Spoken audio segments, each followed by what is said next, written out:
Yeah, let's just ignore that. He said everything was working. I disagree. Everything working, everything's not working. Well, here we go, guys. We are live. Wow. Okay, here we are, What was that, everybody. dude? So, hello everyone. Hello everyone. Hope you're having a good time. So, tonight we are gonna be playing Dungeons and Dragons. We're playing in our own homebrew world called Irus, and this is the Tales of Irus. With us, we have our glorious and brave adventurers, starting with Crush. Hello. We have Matthias Ray. Hey. Then we have Beatrix. And last but not least, the Lord Daniel, the Broman. Yo, what's up? So, a few disclaimers before we begin. First disclaimer will be that all art that is here in the... all art that does appear here in the game, some of it is home-drawn, other is found on the internet. If we are contacted by the artist to use other art or purchase their art in order to use it, then please contact us. We only want this to be fair for everybody, but what we are thinking of the most is having fun and enjoying a good night together. On top of that, disclaimers as well for music. We might find some royalty-free music that we can play while we are playing our little adventure. We are planning to play every second week from Fridays from 7:30 European time. Central Europe. Yeah. GMT. GMT, thank you. You're welcome. Thank you. GMT plus 2. GMT plus 2, yes, that's how it works. Is it plus 2? Yeah, Yeah. Isn't it plus 1? plus 2. One. Okay. Alright. So, without further ado, ladies and gentlemen, shall we set on to our adventure? That would be nice. Yes, let's go. Yes, precious. Oh dear lord. You're already derailing. That's how it's supposed to be. Yeah, Yeah. that's D&D for you. So, our story begins with 4 orphans. 4 people that has been taken in by an elven mage. A high elf, known only as Theldaranis Kalkian. Theldaranis Kalkian has lived a long life. Most of his life he's been training to become what would later be known as the father of artificers, at least here in the world of Irus. And in his travels, he has chosen to train people in their skills. However, as he's getting old, realizing that he's probably too vulnerable to be able to gain children, he has taken to adoption. Adopting our 4 adventurers into his family. Still young and still unprepared, he has taken them under his wing and respected how they each wanted to become when they grew up. However, in that regard, he chose to train them, at least in reading and writing, and a little bit of history about the world and the land.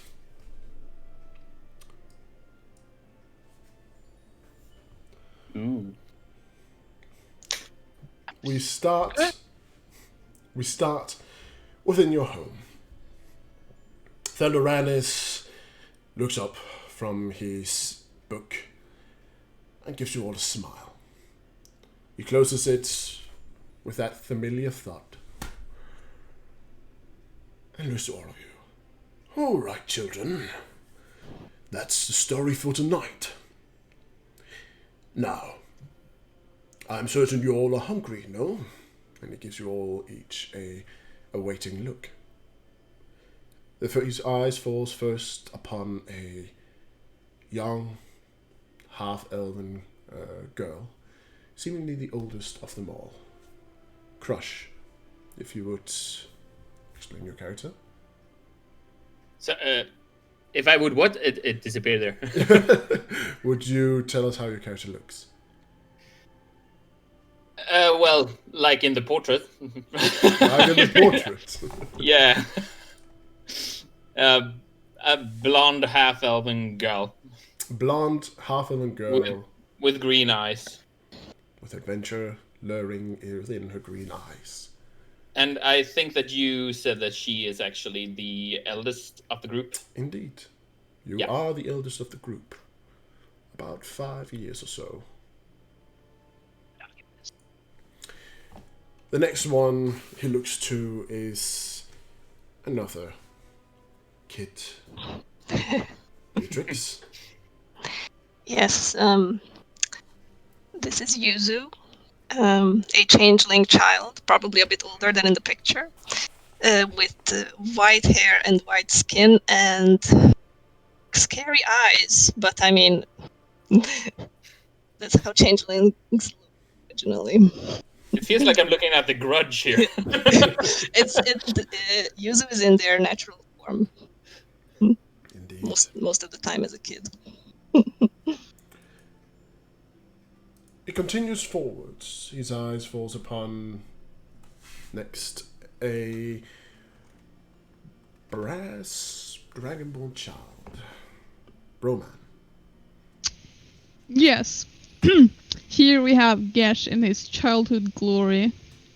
The brass color, going all over his body, and his red eyes, making him maybe look a little bit intimidating, but he's very kind.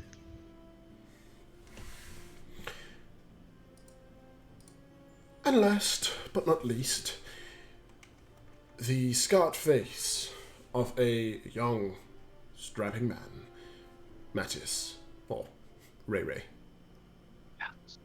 So the guy's name is Quaid. He might not be a little guy for very long, but he's a very curious character. He likes to explore stuff, and he likes to step on the boundaries of his securities. He likes to feel less secure in his home. So he will climb the trees and he'll get hurt, and he'll pick a fight where he doesn't need to, but still get hurt anyway. But that's sort of the point of this character, is actually being able to take a few punches. Take a few punches, and he sure has, as can be seen. Mm-hmm. So, Thaldoranus looks at you patiently, awaiting, as he asks again, well, are you not hungry? Well, I'm starving. I'm fucking starving. Shit. Yeah, I me thought too, you'd never Daddy. ask. Good. Go see Mrs. Watkins. Perhaps she has some dinner ready for you. I run off. As first. Yeah, I follow. How old are Yeah, we you do. actually, by the way? Like, Oh my God. I don't think it was told. Like, No. because It would be nice How to know how old I am. yes. Young. You're young. That's what you are. Yeah, but like 10 or 15 or 8. So, the eldest of you is Astrid. The next eldest is Quaid, and you actually have 6 years between you two. Oh dear lord. Yes. So Astrid is 15, 16 years old. Which makes Quaid and the rest of you between 8 and 10. Ha! Runts. What Go did ahead, we have Nate. on the table? As you run over to Mrs. Watkins, the short, elderly, gnomish aide that is within the house. She's been here, well, longer than when you have known her. She was here when you came, and she'll likely be here when you leave. She has been kind to you all these years, but she has also been strict. She has probably been more strict than your adoptive father has. She's never been a mother type of character, but she's been far more of a nanny. Making certain you got the manners where you needed to get them, as well as you were eating properly and got to bed early, or at least at good times. But that does not mean that she wasn't kind. She is good at telling stories. She is good at sharing her knowledge about the kitchen with you all. As you run up to her, she smiles and turns around to you and looks at you, Yuzu. Hey, Mrs. V. Hello, little one. Now, would you be so kind to prepare the dinner table? Sure. If that means we can eat faster, then yes. Good. They are over in the plates and the utensils are over in the cupboard. And she points to the cupboard on the other side of the room. I run. You run over. She then looks to you, Quaid. Now, there's a bit of chicken, and there's bread, and, of course, there's a few potatoes. You can put those on the table, Quaid. You have to get all that in one go? Do I have to go several times, I guess? You'll have to go several times. Ah, god damn it. Again, I'm the one that works the most. God damn it. Out of character comment, lazy bum. He's already a grumpy old man. Alright. Where are they? She motions to the table in front of her as she steps off the stool that she uses to look up on the table. She goes over to you, Astrid. I need your help to clear up after dinner. Sure. Good. She No opens. problem. Good. And she opens the oven, and inside this delightful smell of newly baked breads and roasted potatoes fills the room. She takes off a pair of mitts. She takes on a pair of mitts. She takes on a pair of mitts, and she pulls out the chicken before she goes over to place it up on the table. Not the chicken, sorry, the potatoes and the bread, and places it on the table. She turns around to all of you and say, "All right, dinner is ready. Now come sit and eat." The way I kind of arrange the table like lazily just to get it done fast. The utensils are probably on the wrong side of the plate, like everything's all over the plate. I don't think I would notice. You can roll me a sleight of hand. Me? Yes. Wait, this is the kid character she. Yes. It's the one that is out of party, right? Yeah, it's all over the place. Some of the plates are upside down, and some of the plates are upside down. Some of you has two forks instead of a fork and a knife. Astrid, you have a spoon and a knife. Yuzu, how am I supposed to eat chicken with this? Sorry, and I rearrange it. I'm like the hyper kid. So, And I would like to add that out of character that it's not obvious if Yuzu is a girl or a boy, is a changeling. So it's like indeed, it's not obvious. totally not obvious. So, While you start to dig in, Theldoranus stands up from his chair, and he goes to place the book back into the shelf. The shelf is filled with a lot of books. Many of them are storybooks that he has read over and over for all of you. And many of them are history books that he has used to teach you. You've all gotten a rather firm grasp of both common and elven. And you've all gotten a rather firm grasp on, a starting grasp on writing. After he has placed the book on in the bookshelf, he starts to head towards the table. As he walks past some of you, he places his hand on top of your head and ruffles your hair. Before he pulls out the chair and sits down. Right. Now, after dinner, you all need to take a bath. Oh, No need Wanted to go outside and have some fun instead of playing in a bath. Come on. I already took one yesterday. Children. It's gonna be The day before dirty that. again. Children, it is getting late, and tomorrow I have a lot of work to do. So you need to take a bath, so you're ready to go to bed early tonight. All right, Father. Biggest eye roll ever. Daddy, I want to play my flute. All right.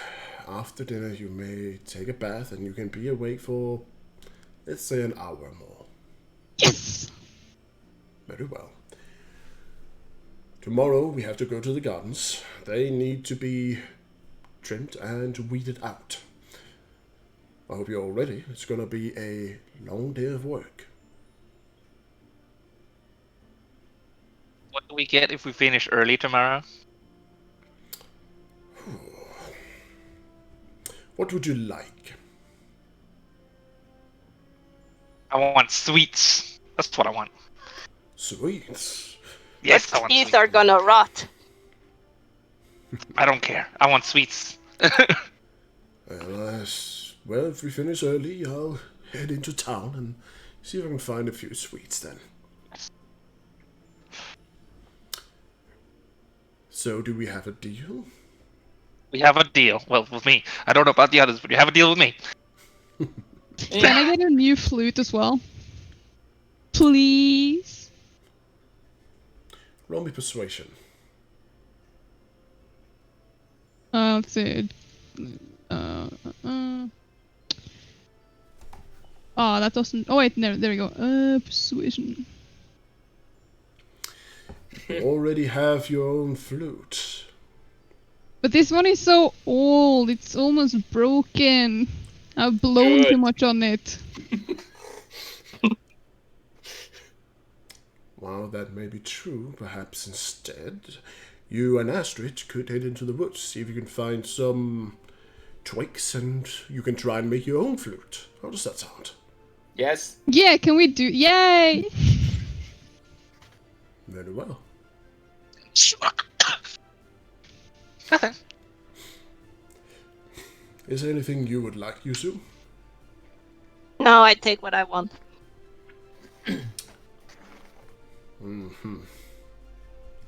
Well, Mrs. Watkins will be here to watch you when I head into town for the sweets tomorrow. So, eat up. And You already ate everything. all right. Yeah, yeah. I see. User sitting there like. "Nom, nom, nom, nom, nom." Yeah. All right. So, you eat up, start eating the dinner, and you enjoy it. It's delicious, as it usually is when it's Mrs. Watkins that makes the food and not your stepfather. But as you finish up and the plates are cleaned, there's still a few leftovers. Left. But you finish up, and Thordoranus stands up. He pats off his mouth with a piece of cloth and looks at you all. All right, now, time for baths. Well, I'm taking up the table first. Very well. That means Yuzu and Quaid, you two go into the bath first. I already like dropped clothes halfway to the bathroom, like running with naked butt.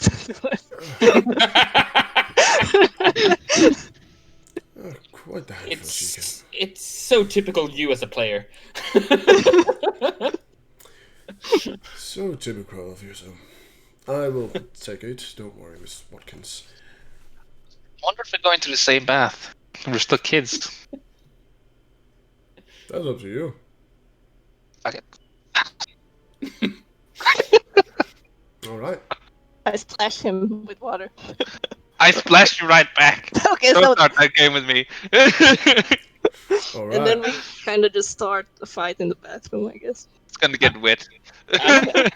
I'm a bit bigger, I think. I don't think I would fit with another one in the bath. No, you wouldn't. No. Or a teenager. No, So you can't do Yeah. it. We can have fun. We're only 8 or so years Yeah. old. I guess we're having like a fight in the bathtub. I mean, that's what Yuzu would do. All right. I would fucking play along. I love that shit. Yeah. I'm gonna kick your ass. As you start to play fight in the bath, Thordoranus steps up and he looks at you guys. Seems like the others two had taken the first bathroom. It means you take the other, Gesh. Now, come along. Okay, Daddy. And as you walk over, he picks up the clothes that Yuzu has thrown around. Yeah, you just walk around and remove Picking things up our from the clothes. table. So, most of you are now in baths, as the two of you, Yuzu and Quaid, are fighting in the bathtub. You suddenly hear somebody knocking at the door. Now, it's a bath, not a fighting arena. But it's so fun. It's also responsible. All right. I calm down a little bit. I'll still do a little squashy every once in a while. Like as Astrid hears that, he says like it's not a fighting arena. She mumbles like, "Wish we had a fighting arena." This is what the children want. They want to fight. I will kick your ass. So, Astrid, as you clean up the table, Miss Watkins is sitting down.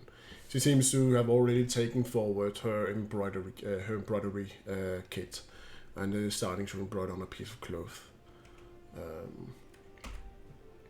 Thordoranus walks up to the fireplace as he takes a few logs and puts it into the fireplace.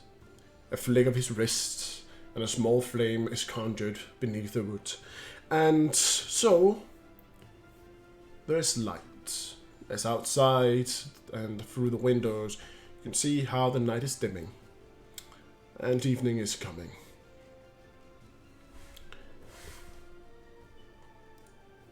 After a little time,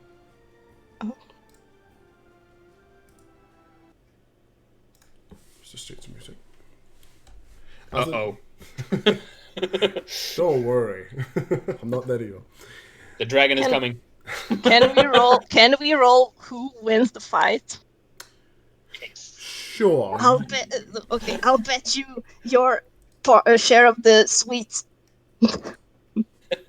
We're not even in the deal with the sweets. Are you gonna help me tomorrow with the finishing early?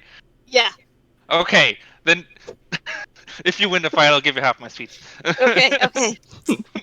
Okay, each of you give me a d20 roll. D20. Okay. Oh, I'm weak. Well, you're tiny. I'm the youngest, but I'm the most What? enthusiastic. and you look like the Grudge. Yes, I do. I'm Quaid. probably not allowed to leave the house like this. Yeah. Quaid being older and stronger, easily and more hard ass. and more hard ass. and probably getting fatter as well. Likely that as well. Seems Yeah. to be the one who takes away the victory. I climb out and I'm go sulking and I smell apple Remember- slam the door. No! Remember, you owe me half your sweets! Shut up! I sit down, angry. Dodoranis turns around. Your clothes are on your seat and on the table. And he turns to you and looks. You didn't even dry off. I'm like sulking. I'm not talking to him. With a flick of his wrist, you feel how the water expels from your body. And vaporize into thin air. Yuzu, put on your clothes. Put on my clothes. I lost again. Surprise, Well. surprise. I mumble as I walk past. You are maybe not as big and strong as Quaid, but you are quicker and you are smarter, he says. Oh, I like that. I smile.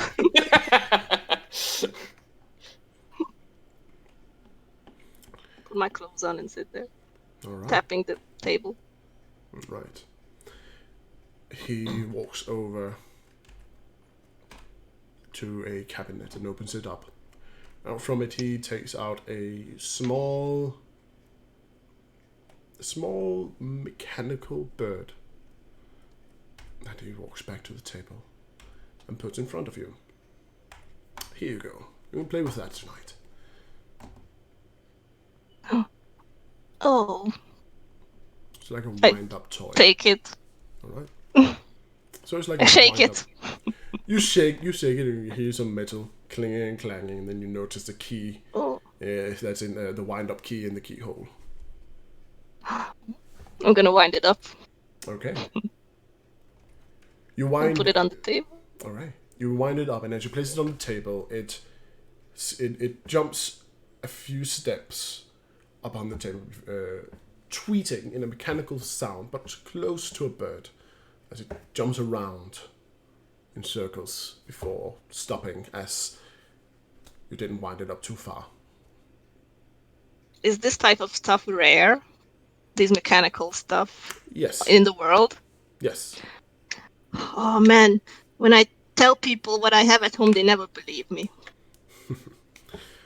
Well, one day they might be more common out there. When more, of course, learn how to make these. Well, these fun little things, he says. Quaid, you finish up your bath. Do you dry Yeah, I'm yourself drying off? off. Okay. I'm drying off right now. Okay.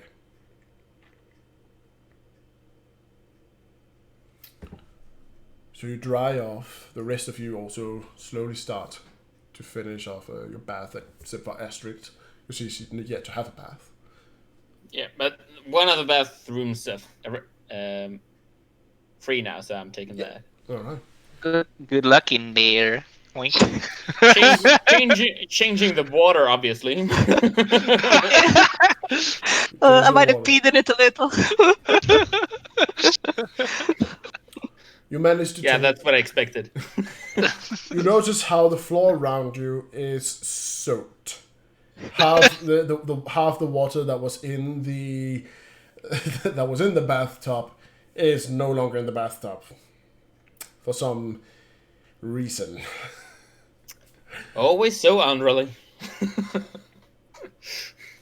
However, you manage to exchange the water. It takes a little bit of time, but eventually it does happen. And in that time, the floor does dry up a little bit. Gesh. Yeah, I guess he, like, after he got to the bathroom, he took his clothes, so then he sat in the bathtub, literally sitting there and staring in front of him, up until now. The water probably reaching him to his chest, maybe his shoulders, and just sitting there. And he gets out of the bathtub, grabs a towel, pats dry the top of his head, which never even got wet, and then puts on his clothes again. And then, he's all fresh, such a great person that's taking a bath. And then he comes out and just looks at the others and like, Daddy, can I go play my flute now? And he runs to his room, wherever that is, to get his flute. You certainly can. How big is he as a dragonborn kid? Boom, See, boom, boom, boom. Yeah, I mean, is it like a T-Rex running? I mean, as an adult, he ends up being like 6 feet tall and like 255 pounds heavy. So I don't know how that would translate to. It's like we're gonna watch. He's about the same size as Quaid. We're gonna look at the glass of water and be like, Yes. oh God, he's coming. Oh, he coming. Indeed. So let me move you to the upstairs, which you find over to your right. So over there. Yeah. Yeah, you also don't see it. Which one is my room? You get to pick. Oh, it's the one with the red color on the bed. Alright. Yeah, no, Gash, runs into his room, just slams the door open, and he looks straight to his nightstand. He's like, haha, yes! And then his flute is there, and he runs and grabs it, and then he starts running downstairs and just blowing into the flute with all of his might. And his fingers are just like moving all over the place, because he is such a great artist and musician. And the others probably just hear. Roll me a performance. Yes, please. I want to yell at this guy. I was hoping this was going to be bad, so hopefully I rolled bad. See, performance. Yes! Yeah, it's not pretty. Astrid submerges. You can all hear Gesh playing the flute. Gesh, are you coming back down, or? Yeah, he's coming back down. Also, he's running down the stairs. He's like.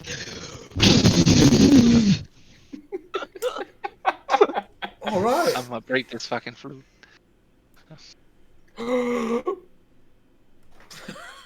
You come down, playing the flute with all the capacity that your lungs have for air. And poor Mrs. Watkins is easily startled as she pricks herself, as she pricks her own finger. Yes. Can I play?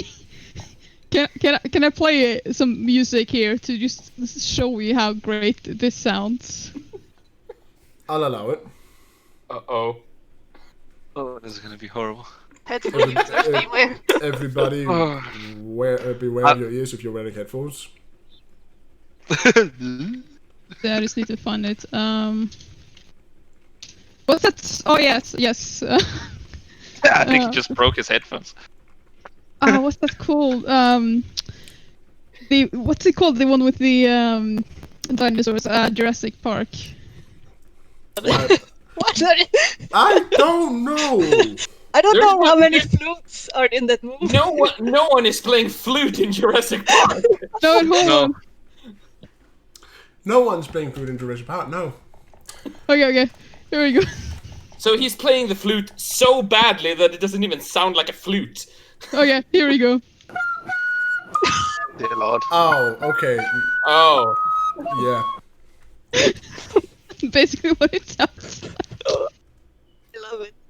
Stop torturing that cat! Stop torturing the cat. You hear somebody shout in a room. Sorry, it seems like some on stream couldn't see the rolls.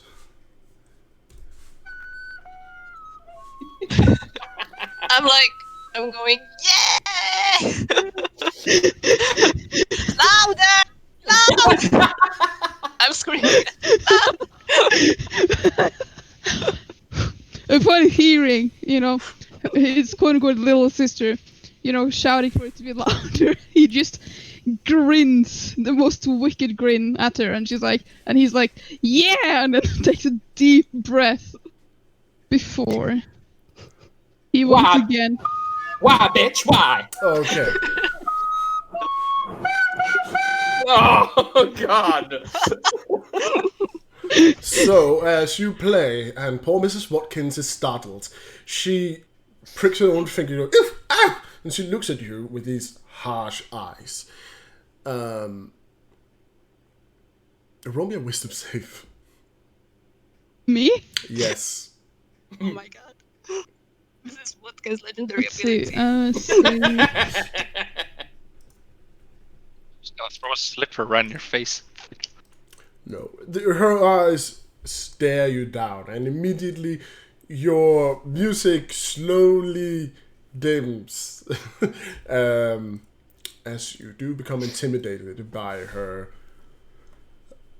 harsh eyes. And she looks at you and she puts down her embroidery kit, rubs her finger where she drew blood. Remember what we talked about? You do not need to blow so hard. Gentle air through the flute. Understood? Yeah, but she wanted it louder.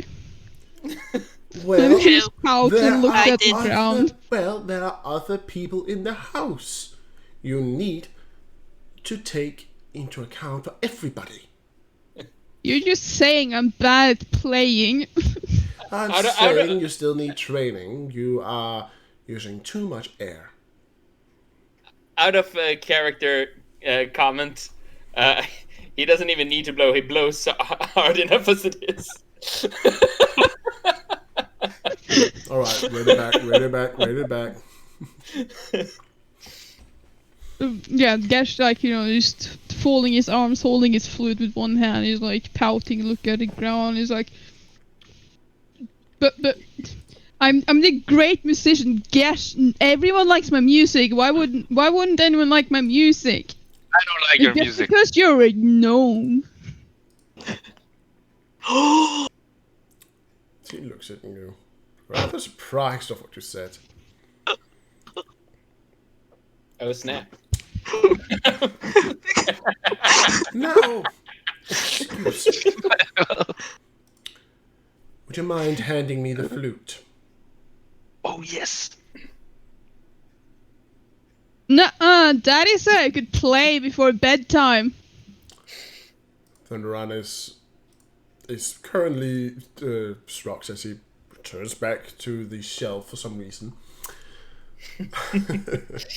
He doesn't want any part of this. Mrs. Watkins, when I grow up, I'm going to be fun, not like you. Oh. I can be fun. Now hand me the flute. You just looks at her and you're like, no, see, Daddy walked away. He's fine with me playing. And he puts his flute in his mouth again and is like, ready to start playing again. Well, if you do not wish to learn, then fine.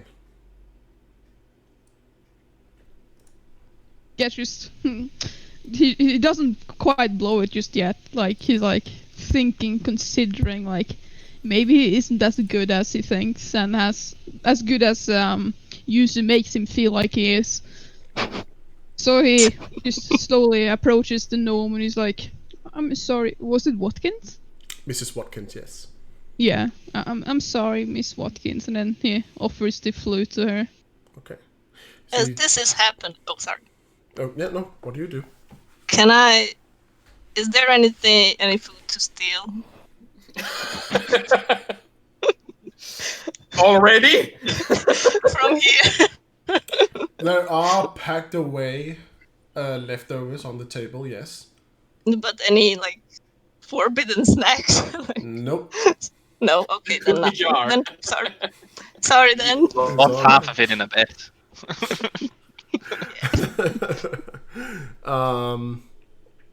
So yes, Miss Watkins. She takes the flute and looks at you with a smile. She takes. She quickly dries the mouthpiece off before she places it to her lips, and she looks at you now with a gentle stream, and she starts to play the flute. Ew, cooties! I think this is going to be more pleasant. Whoa. You think? And indeed it is. It is far more pleasant to listen to. It doesn't cut through the ears. Instead, it's actually almost like a lullaby. And yet it has a jaunt and a happy tune to it that even seems to lighten her mood up.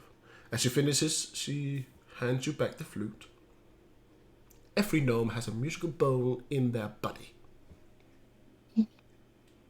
Gersh takes the flute and is like, yeah, one day I'm going to be a gnome as well. I'm going to be the best musician in the entirety of Irus. And then he's like waving his hand and flute around like, yeah!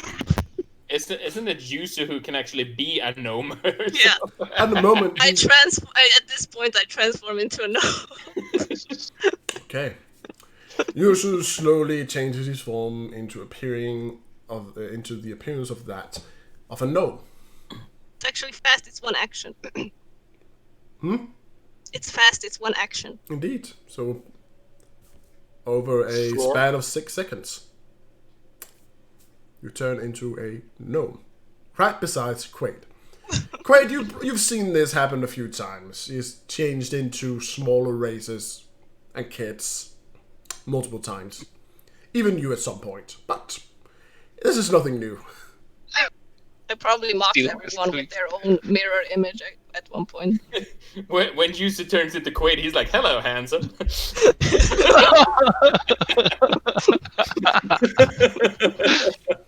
It's like that meme of like the two people is facing each other like, we should do this, yes. Yes. Back in the bath, Astrid, you've been in the bath for a while now, head on the water and everything. You do hear that the music changes to something far more pleasant now. As you can hear your siblings or step siblings and the others are standing outside. Patiently I waiting. think it's safe now. It's safe. I get out and dry myself. Right. You get out, dry yourself up, and get your clothes on. During this time and the rest of the evening, Mrs. Watkins seems to be continuously broidering, but also helping Gesh with his musical studies. Giving him a few hints and giving him a few hints as well as a few pointers on how to improve.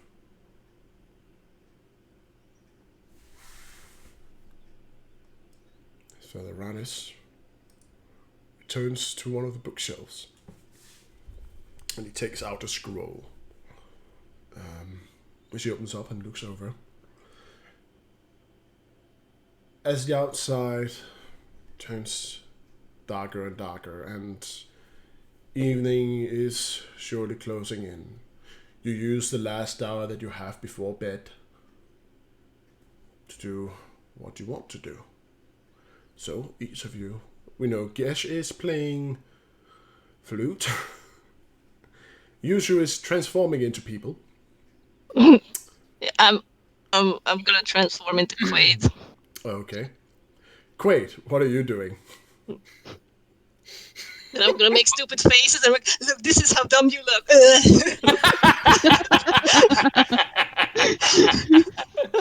Brilliant. What about you, Quaid? What are you up to? Well, at first I was listening to a pleasant flute, and then my supposed sister beside me transforms into a gnome. I laugh at that because it's hilarious. And then she transforms into me. Then I look at her with an angry face. Hey, we agreed. No more of this.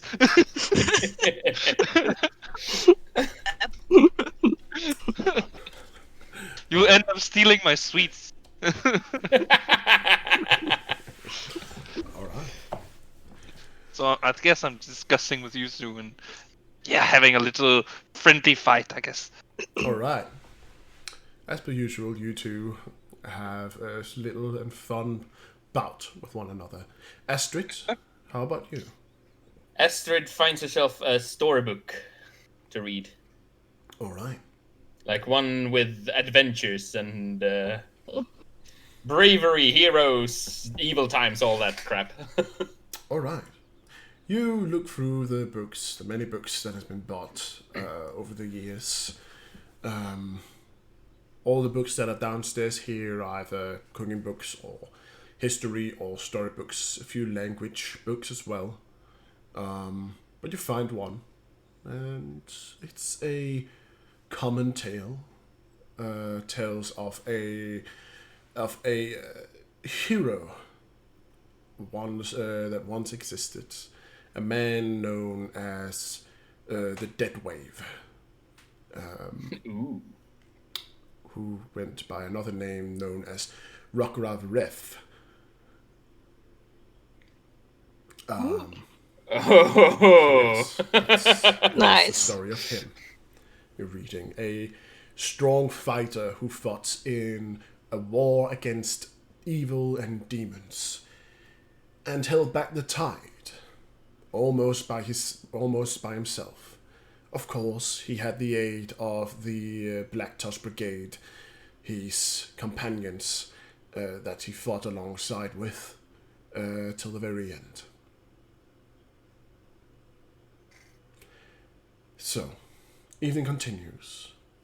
And finally, as time seems to have passed, Delorandus turns around with a scroll in hand. He draws a hand over it as dust seems to shimmer from it and fall to the floor. The light in the room dims ever so slightly. The fireplace as well seems to slowly die out. And he looks around. All right, children. It's been an hour. Time to sleep. Just gonna finish the chapter.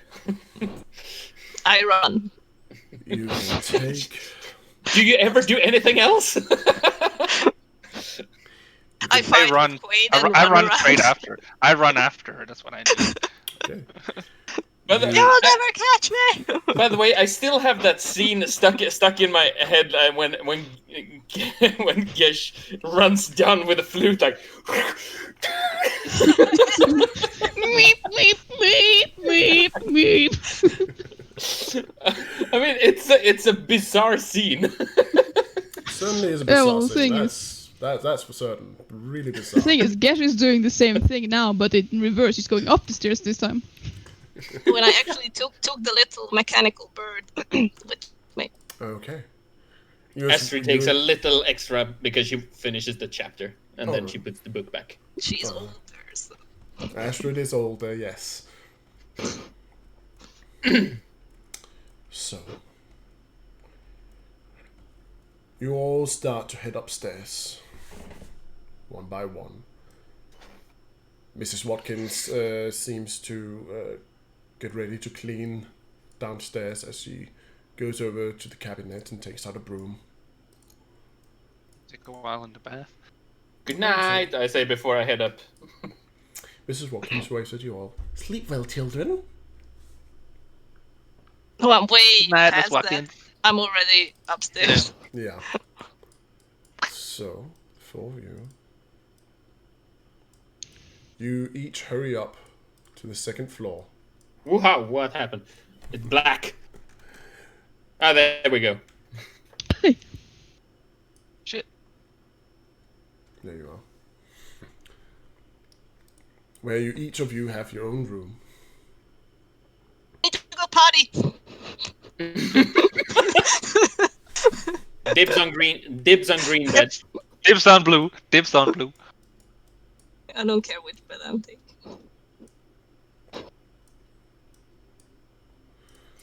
Do we have toys and stuff here as well? There are toys as your essentials in your room. Can I have a wooden sword? Sure. Yay. The adventurer blood in Estrid. Oh, hell yeah.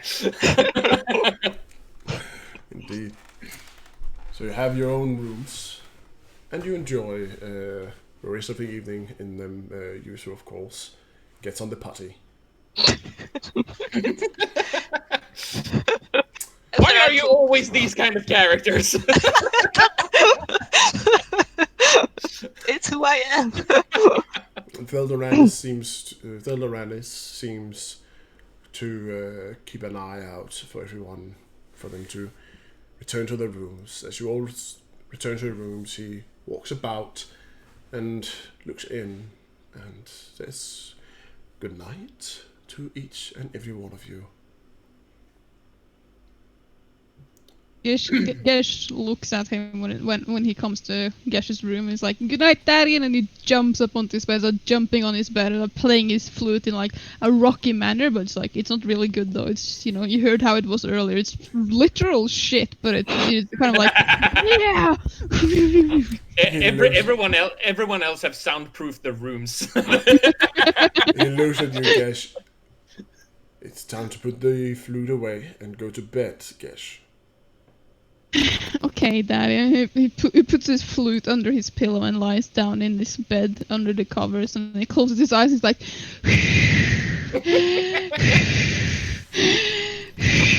like pretending to be sleeping. Roll me Fess up.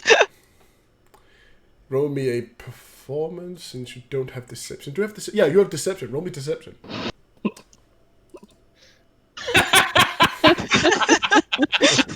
That would be a critical fail. Aw. We don't have critical fails. I know, you told me. But Still. Loranis Kind comes in to the room at this point. Takes the flute. He takes the flute and makes certain that you're tucked in properly. As he takes the flute, Gesh is kind of like his eyes are like bare, like just like he's pretending to be, has his eyes closed, he's like barely looking through him, and like as the father tries to take the flute, he's like trying to grab it, like.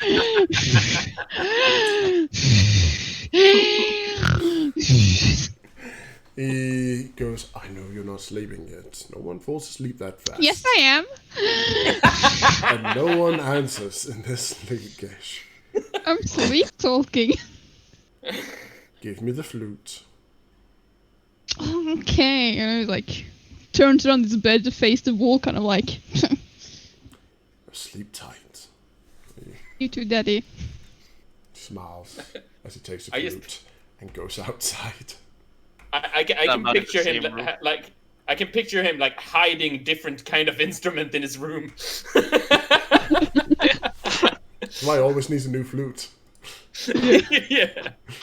It's like his chest at the end of the bed, like it's not filled with toys. It's like just instrument upon that, like he's lost throughout the years. Indeed, indeed. So, night falls. And finally, slowly, each and every one of you falls asleep. It's a long night. A long, dreamless rest that you all have.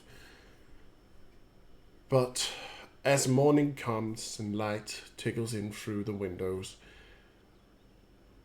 you all start to slowly wake up. Early in the morning. Bright and early.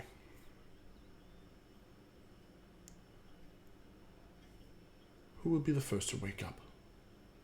Me. Oh, me. At the same time. Yushu and Quaid, you two wake up around the same time. Restless as you are, full of energy. I'm a Supposed to be teenager, so I'm like, today.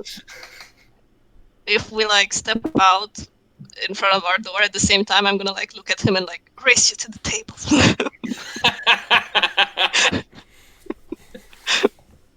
I don't even have a shirt on.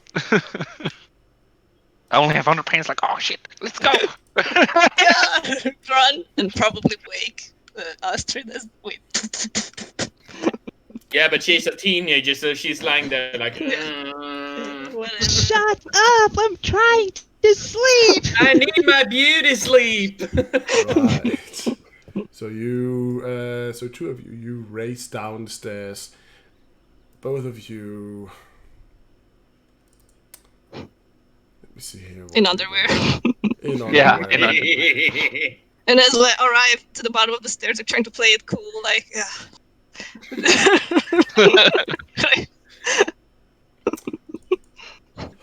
Both of you roll me a dex save.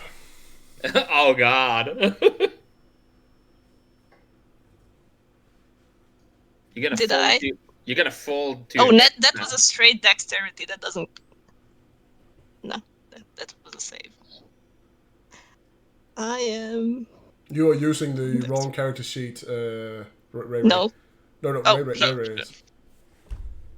Which one do I press? You use the one that's just called Quaid.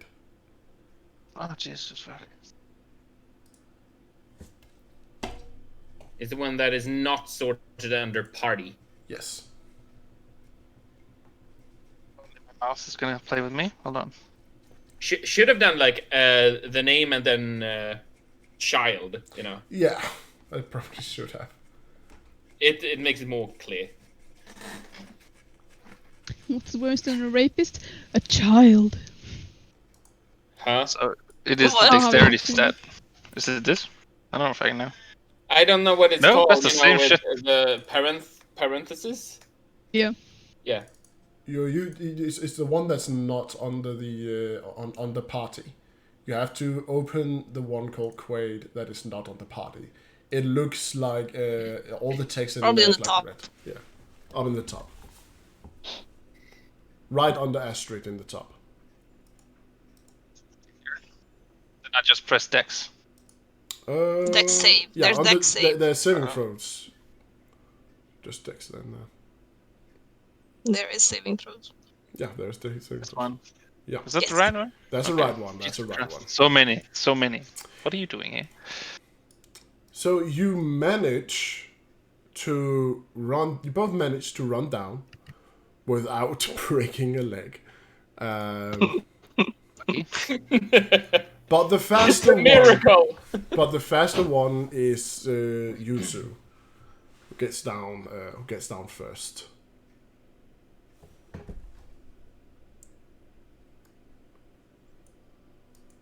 Slowly And up. that's me. Yeah, sorry. I mean, so I get down first. Yeah, Yuzu gets down first. I think she has more dex than me. I can imagine Gesh singing in his sleep. Probably. Probably. Next one to wake up.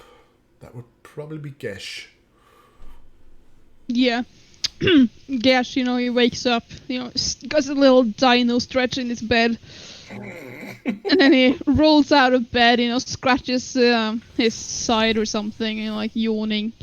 And then he walks over to his little chest here and opens it and looks inside and is like, takes out 2 sticks from it And then he starts running downstairs, slamming the sticks on the walls and the railing and so on, like as if he's playing drums. Not in rhythm, though. It's kind of like, yeah. All right. As he runs past my room, I yell, Oh yeah, I hate you! he would probably stop at Astrid's door and like doing a little drum solo, like wake up, Exis, and then continue run downstairs. Astrid flies out of bed like, whoa! At this point, Astrid, it's impossible for you to fall asleep.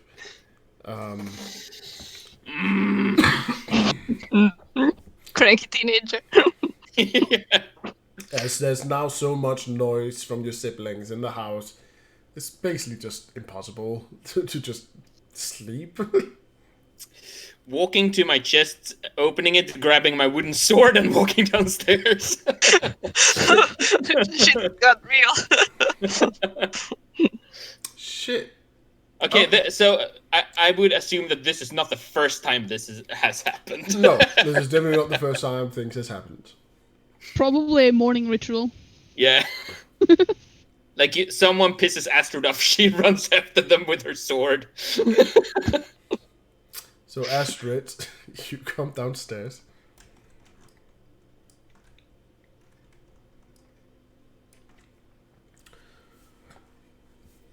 Where you can see that Miss Watkins is already making dinner, or making breakfast.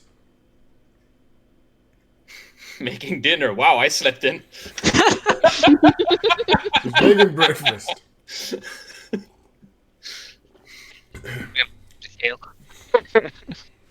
So Miss Watkins already making breakfast. As you all come down, noisy as you are, she turns around and the table is already ready and set. She goes up, places some bread, some cheese, a little bit of a meat, meat and salt, but also milk and water upon the table. Doesn't seem to be eggs this morning, neither pancakes. Wait, there are pancakes? No, there's not. Oh, okay. Neither No eggs bread and cheese and meat. That's what yes, yes, and milk. and milk. And of course, I'm having a lot of the meat, a lot of the bread, a lot of the cheese, and a lot of the... I bet I can eat more than you, Quaid. Yeah, Yuzu is very competitive. He wants to be the strong. This is not even a competition. I'm gonna fucking It crush is you. now. Not now. I'm gonna crush you. Miss Watkins turns around and looks at you both. Now eat properly. No competitions at the table. God damn it. As Astrid comes down, she walks up to Kesh and attempts to like hit one of the sticks out of his hands.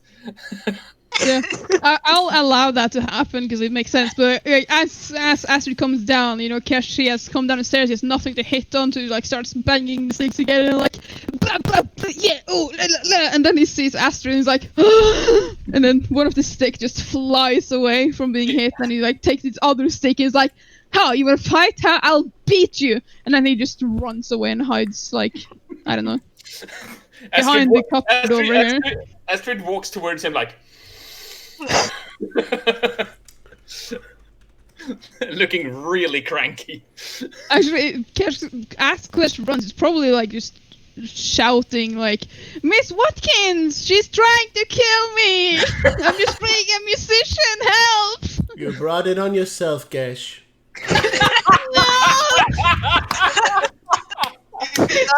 Love, that's what you want. Like, you like peek around the corner of the wardrobe and like seeing Astrid comes close, he probably runs over the table and tries to jump under it to hide, most likely just crashing into it and knocking it over. With that, Gesh, I have told you before, don't do that in the morning. Yeah, just looks at her and is like folding his arms like, oh yeah, what are you going to do? I Yeah, do like I'm sorry. I do like a little routine with my sword, like. He just like widens his eyes like, Why do you always have to be so violent? Can't we all just be friends? And he like starts banging his one stick on his head because he doesn't have the other. Like he's like, yeah. Starting to wonder if he's a little bit retarded. Speaking of violence. At this point, you hear steps coming down the stairs as you slowly see Valdoranus coming down, step by step. Daddy, help!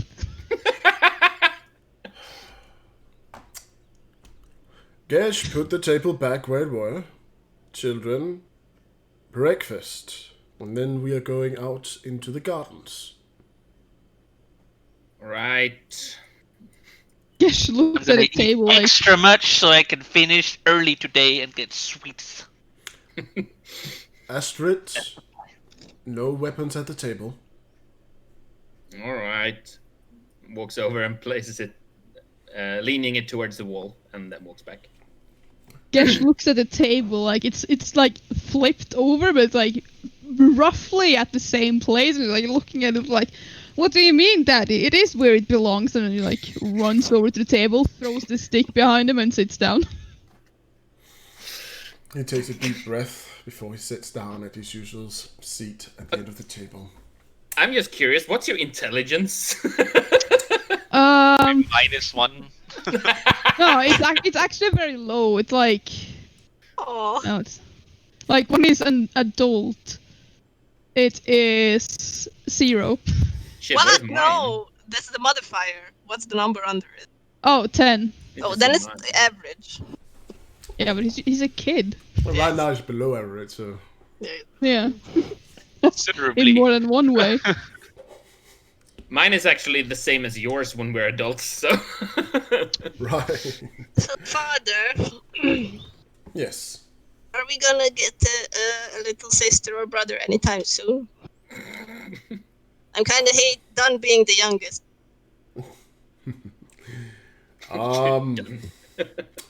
I had not planned on more children anytime soon, Yuzu. No. Yashua leans back in his chair and is like, yeah, that's good, Daddy, because we wouldn't want someone to kill them like they're trying to kill me. And he like glares at Astrid like, No one's killing anybody. Now, he just looks between Astrid and this is sword kind of like, are you sure about that? I'm so Astrid is not paying any mind to Gish right now, she's just eating. Now, eat up. It's gonna be a long day in the garden. I'm certain that we have gotten a lot of crops ready for the day, or ready for the months to come. It is about harvest time, after all. And so you sit down, and you enjoy your breakfast as you eat up, fill your bellies, and get the energy that you need for the day's work. This is not the first time you've been in the garden. You've been in the garden a lot of times before. There's been summer crops, autumn crops, winter crops. You all have a good hand on how nature works, on how to handle food, and how to harvest from the wilds.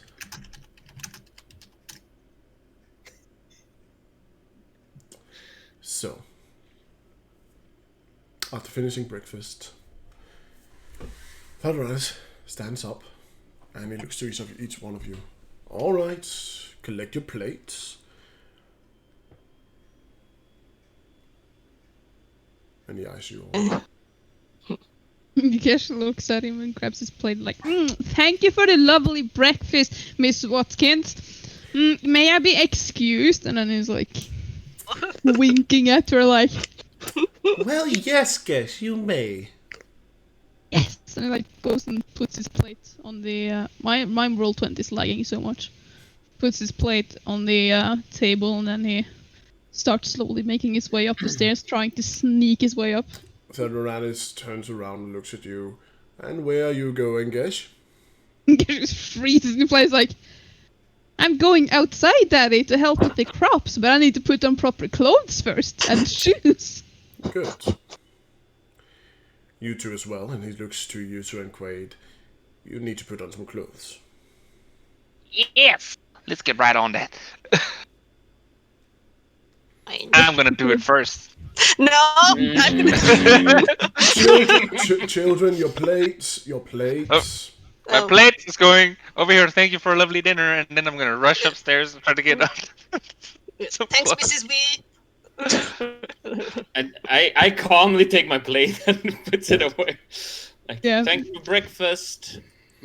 And I will Gesh overtake runs. Gesh if I have to, if he's so slow. Yeah, Gesh is running as well. He's running and he's like going straight into Astrid's room, slowly closing the door and running and hiding under her bed. Bread. My siblings are so hyper. We are 10-year-old. I mean, what do you want? Well, you're just a zombie. There's a difference. So, in that case, Gesh, roll me a stealth. What are you doing in my room? He's trying to hide under her bed. Stealth. I don't have You stealth don't have on this. stealth, so that's a dex. Roll me a straight dex. Do I roll perception then? Yes, you do. I have perception. Tails And I still don't see you. I did not expect that. It's low rolls tonight. So, yeah. You're well hidden, Gesh. What? Oh, Gish watches as Astrid gets changed. No, like he can't be seen if he doesn't see them. So like laying up against the wall, like kind of like hiding like this against the wall with his hands around his eyes. So he only sees the wall. My That's God. the Oh, can see okay. him. There's our panels. Whoa, this wood is starting to rot. Right. So, Gesh, what are you doing hiding from...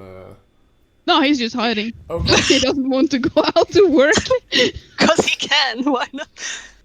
I have. Like, why would someone suspect to look for Gesh in Astrid's room when his room is across the hall? Big You know, brain. like, exactly. I mean, Big Oh brain. my god. So, I Gesh, so Astrid, you get you get changed. So does Yuzu and Quaid.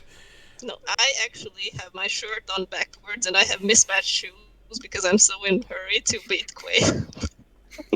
That makes sense.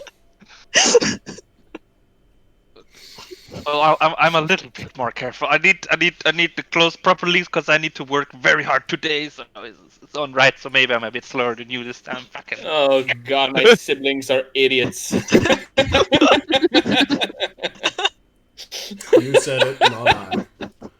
But yes, you quickly throw. You should quickly throw on some clothes. Some clothes. Quaid as well. Quaid, you come out to just see the back of Yuzu heading down the stairway, and you see that. Front. You can see that he has his shirt backwards on, and it's definitely not the same kind of shoes he has on, nor the same kind of socks.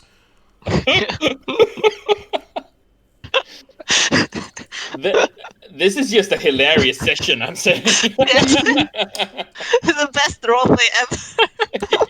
Session 0 is perfect. I salute Teldoranis.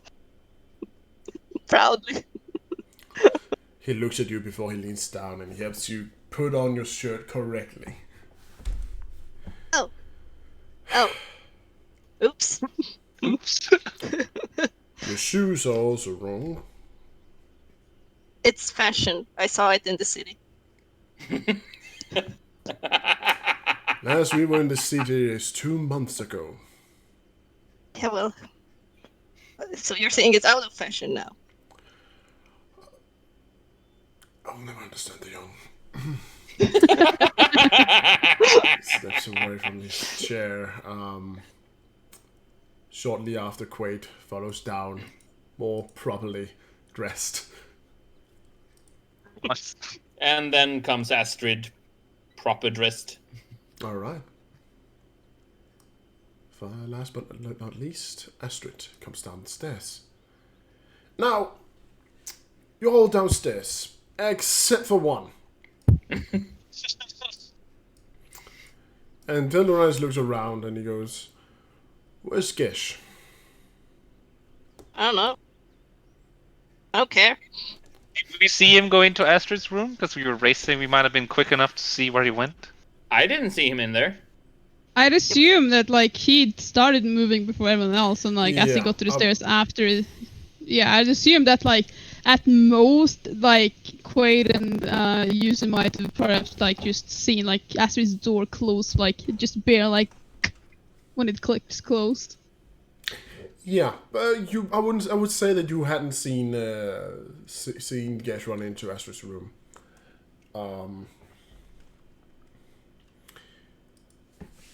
Are we playing hide and seek? Because no one told me. We're not playing hide and seek.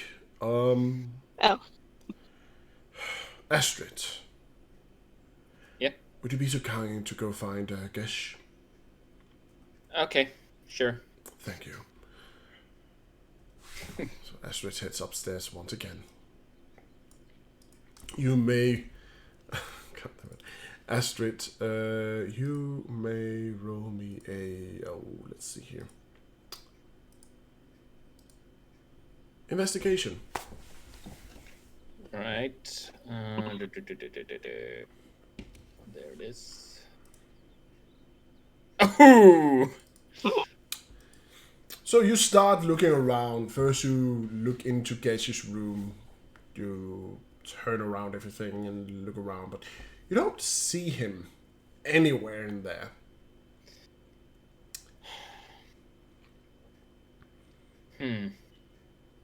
Next, you go to your own room, knowing that he's the kind of kid that is special. You probably hear like from under your bed. Why do I keep saying bread? Thinking too much about bread. Yeah, he ate too much bread for breakfast. That's why.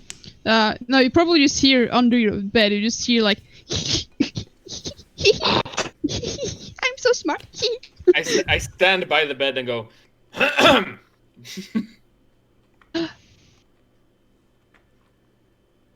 Cash like lying there like once again like he's making his grasp around his eyes like towards the wall like even tighter so that it's there's no gaps between his fingers and like he just sees the wall or complete darkness, nothing. He can't be seen. Gish, come out of there or I'm gonna... see you, you can't see me. Yay. Gish, come out of there or I'm gonna break your flute. Gesh just like screams like, "No, not the flute!" Then he just runs downstairs, starting to cry. Oh. You know his weak spot. As he comes down, he's like, "Daddy, Astrid is trying to break my flute." She can't. I still have your flute. You're right. He runs upstairs to go hide. Yes. As you Stop him! As you start to run upstairs, Thal calls for you. Gesh, work. Gesh like, okay, and like Astrid is also coming down the stairs, so yeah, like sniffling, like still just wearing his underwear from breakfast, like wiping at his eyes, like looking at his the father, like okay, he starts slowly walking outside. All right, children, let's head up. Yes. I need some sweets too, because I lost the bet yesterday against Quaid, and I have to give him half of my sweets. I must honor the contract. Roll me deception. It's true. No, the bet was for you to help him, and if you lost, and if you won, you got his sweets. Oh, I mean, okay. You won. You won, after all. Oh, okay. I'm deceptive. Are deceptive. But not deceptive enough. snap. He looks at you. What have I said about lying? I'm better than that. Yes, you are. Let's head into the garden. And when I go into town, I'll make certain everybody gets a little bit of sweets.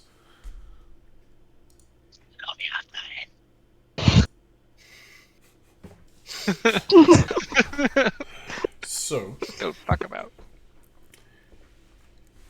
he awaits you all to follow him. Quaid follows him eagerly. He needs to do this super quick. I need to help him. I need to pant.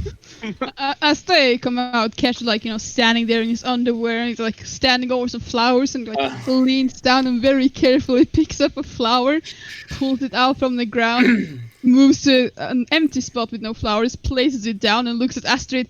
Astrid, I'm done. I worked. Can we go make that flute now? Gesh, put on some clothes. Okay. And then goes in and puts on clothes. You go in, and after some time comes by, you come out again, wearing your clothes. Everybody waiting on you, a little bit impatient, but eventually. Can Dragonborn It's your blush? fault if we don't get any sweets. Are Dragonborn able to blush?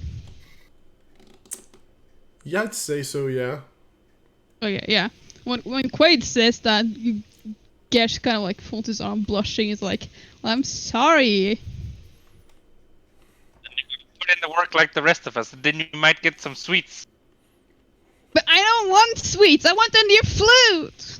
Well, you give me your sweets and I'll help you with your flute, huh? Okay. Okay. Fucking master dealer over here. You don't say.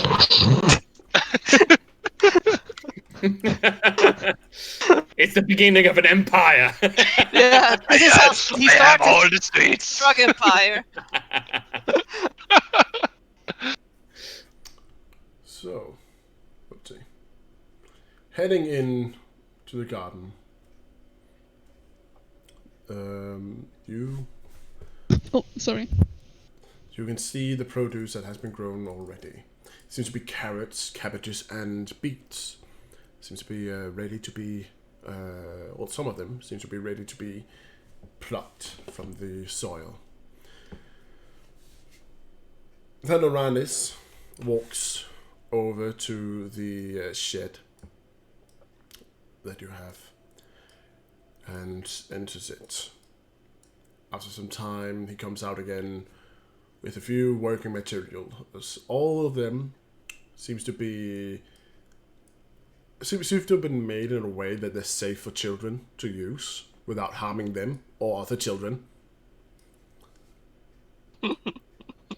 Child safe material, child safe workplace. That makes Astrid sad, probably. Probably. Yes, I want you guys to hurt yourselves. And so, so he puts you all to work. If you walk through the fields, picking up roots and cabbages, you may all do me a... just a moment. See, nature, that would be a intelligence. Just straight intelligence. Intelligence. Okay. I'm losing hope. Oh, I'm losing hope. Quaid? Hold on. Just pressed it, nothing happened. Quaid does it, damn. Okay. Damn. You got the brains, yo! Unlike you, Gesh, what the fuck did you roll? I rolled an 8. Hello. Because I'm probably not even paying attention, so. Yeah. No, probably not. The only one who's really into gardening, especially because he wants the job done quick, Seems to be Quaid. It's funny because I'm a gardener in real life as well. Oh, nice. Oh, nice. Gesh is distracted with thoughts like, "Can you grow flutes?" No, Gish is more like he's like pulling it out and then like takes a bite like and then putting it back in again in the ground. Right. So, eventually, after several hours of work, Obviously, getting carried by me. obviously getting carried by Quaid, who seems to be the one who is actually making, who's actually doing the most of the work and cleaning up after Gesh and Yuzu at times. Like 30% of like or get like walking from one plot to the other like back and forth between the different and they're like testing each like nope, put it back down. Astrid, as the teenager she is, she's like, "Ew, dirt." Oh, I want to go like I'm gonna grab a worm and I'm gonna go Astrid, look, and I'm gonna dangle the worm. No, she doesn't. She doesn't scream at that. She's like, "So, Don't you think it's disgusting? no." Throw it at. I'm kidding. Yes. So Not work. like the other girls. Wade is too busy working. He's working. He's got to carry all of these cunts.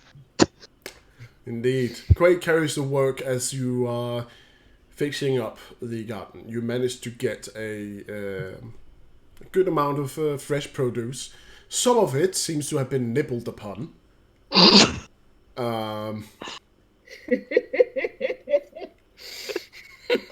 And afterwards, the garden looks like a little bit of a mess in the places where Yushu and Gesh has been walking. Which seems to be a little bit frustrating for Theodoranis, who after you are... You're cutting out. Yeah, you're cut out. Yeah. Oh, shit. Alright, can you hear me now? Yeah. Yes. Great. Alright, so after you're done, and there are a few plots of land that seems to be a little bit mishandled. Theodoranis sighs as you all leave, or stands outside of the plots, and he heads inside in order to fix it up a little bit. He seems to replant some seeds as well in the meantime, and that as well takes some time. But eventually, you finish the work as you get to near afternoon. It is a lot of work, and you are happy that you got a big breakfast, because right about now you're starting to feel a little bit peckish, a little bit hungry, after having spent so much energy already. A little bit extra hungry. Indeed, great indeed. Cash is not hungry. Oh yeah, Gesh is not hungry. He's been nibbling.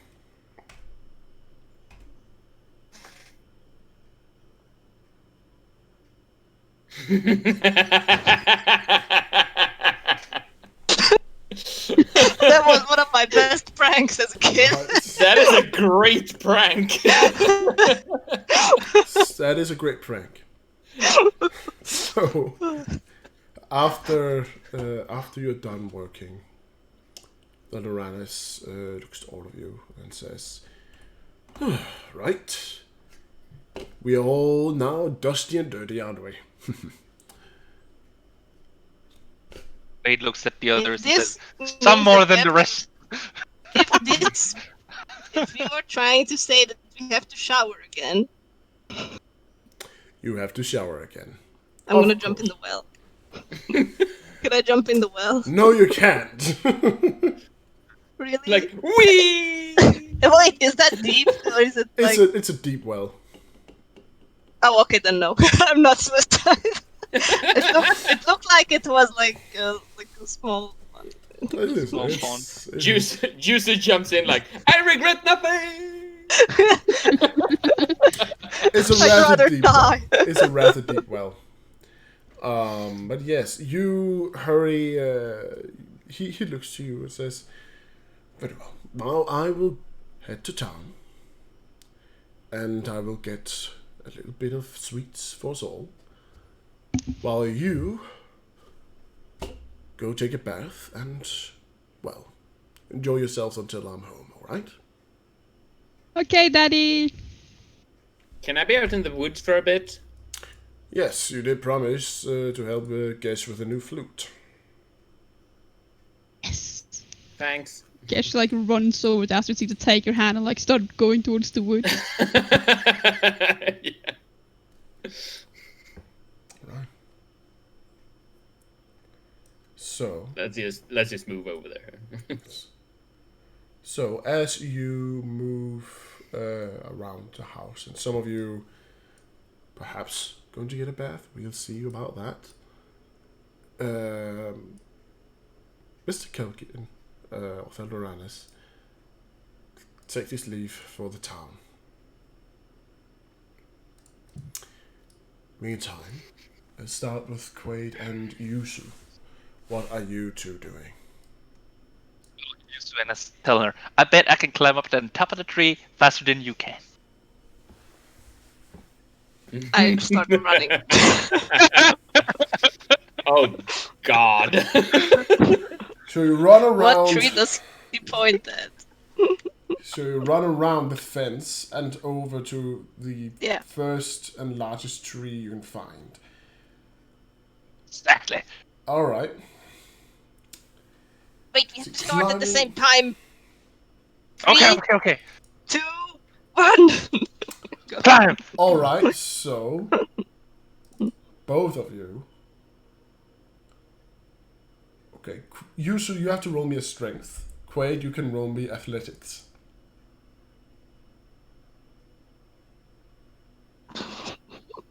Oh. Damn. Yes. Like we said before, Quaid is a hard ass. Quaid I'm is- trying keep so doing this. hard to beat him. Quaid once again proves why he is the oldest and strongest. Climbing up the tree faster than you, Yuzu, he seems to be getting a good perch from where he's standing. And even though you keep pace with him for a few moments, at some point he just suddenly is so much higher than you, faster than you had expected. He's capable of pulling himself up with his own strength. I want to be strong. Why am I so weak, Wade? It's because you're a girl. You can't do anything. I don't. I read this that changelings don't have Yeah, until 18 years old. They don't like. I mean, what do they actually have?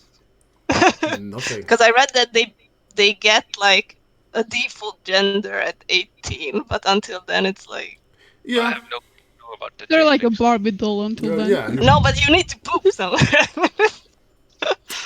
So you have to have something. I don't know. Hey, Gish, let's go to the pond. For you, it kind of Yeah. switches now and then. Because you could Not a change into girl. me and you could change into other people. Like Yeah. you're something. I'm not a girl. I can be whatever I want to be. Well, then you could just change into me and climb the tree. I change it to him and try. Though it changes into him, you do retain the same strength as before. I know, and- but I know, She doesn't know that. but he doesn't know. So you retain the same strength as before, and you try and climb like he do, but it's not the same. You might look like Quaid, but you're not Quaid. oh, I'll just be a minute. Meantime, not then. Well, you just Well- have to climb more trees. I climb trees all the time. It's super fun. I'm gonna Gesh work out. and Astrid are by the pond. Gesh is like, a little bit like, kicking a little bit in the water, a little every now and then. But he's like mainly looking around for like a branch or stick that could like, make a decent flute. All right, you can roll me a perception. If you have it. Okay. So you look around for a stick. But you find a few sticks. Most of them are not thick enough to be to be turned into flutes.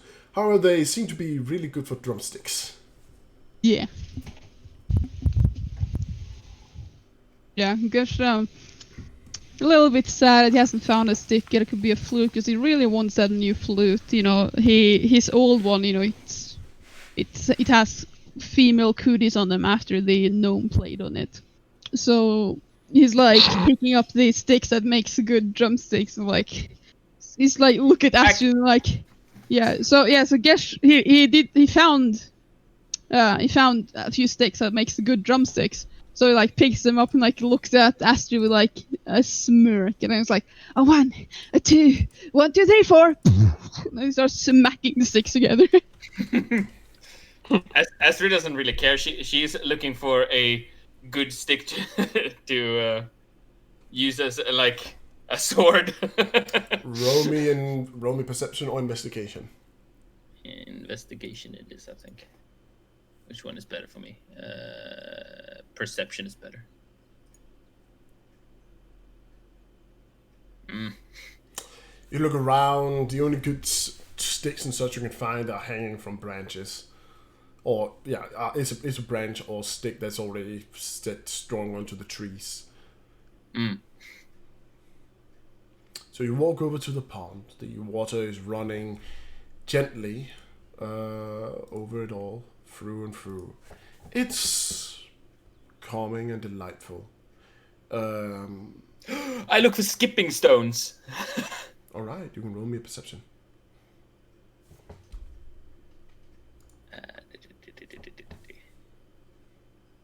Oh, come on! I love that's also a 6, but okay. You find a skipping. You find one single skipping stone, but it is a little bit janky to look at.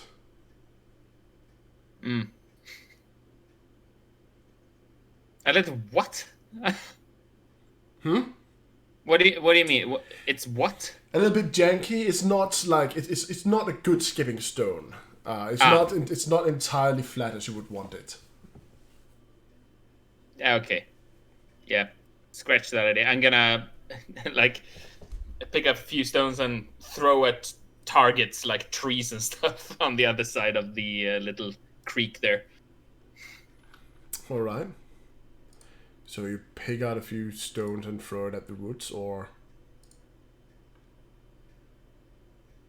Yeah, it's like target practice with rock throwing. all right, you do that. So you enjoy your time in the woods with your little brother. You can see how the fish are swimming through the waters upstream, up around the bend towards the bridge. In the distance, you can hear hoof steps coming towards the house. Like from horses? Yeah. Do you hear that, Gesh? Gesh like looks at Gesh stops for a moment, like. yeah. No, he like drumming the sticks together, and like when Asher says like he like stops and like looks at her and like listens, and like when he hears the hoof step, he's like, oh, maybe it's like a does or something that like think that this is like a buck that's fighting each other. Yeah, and then he starts swinging those sticks together much harder, and he's like, yeah, come on, give us some food, and he like stands there just swinging those sticks together. All right. So you keep swinging those sticks around together. After some time, however, you can see the shapes of two people coming up around the bend leading up. You are obscured by a few trees and some bushes. What do you do? I'm going to try to stalk them from the vegetation. Okay, so you're trying to be stealthy? Yeah, Okay, roll me. Better than your last 2 rolls. stealth, right? Yeah, stealth. Decent. That's a decent. How about you, Gesh? Gesh, like, when he sees Astrid moving away, he, like, stops playing the quote-unquote drum scene, like, looks at her, like, all scared, like, as she's, like, prowling, and he's like, oh no, they're coming to kill us, and, like, goes down on all four and starts, like, crawling after Astrid. Lizard. I see him as a lizard, like. Yeah. So you're also trying to I think- stealth. Yeah. I think Quaid and I are just playing up in the tree, like probably throwing acorns at each other. Yeah, we're at the top of the tree. Well, I Yeah. am. I don't know about you. No, I made it up just slower. Or you helped me up. Oh, I don't helped you up. I help you up if I can. Okay. Okay, so you help him up.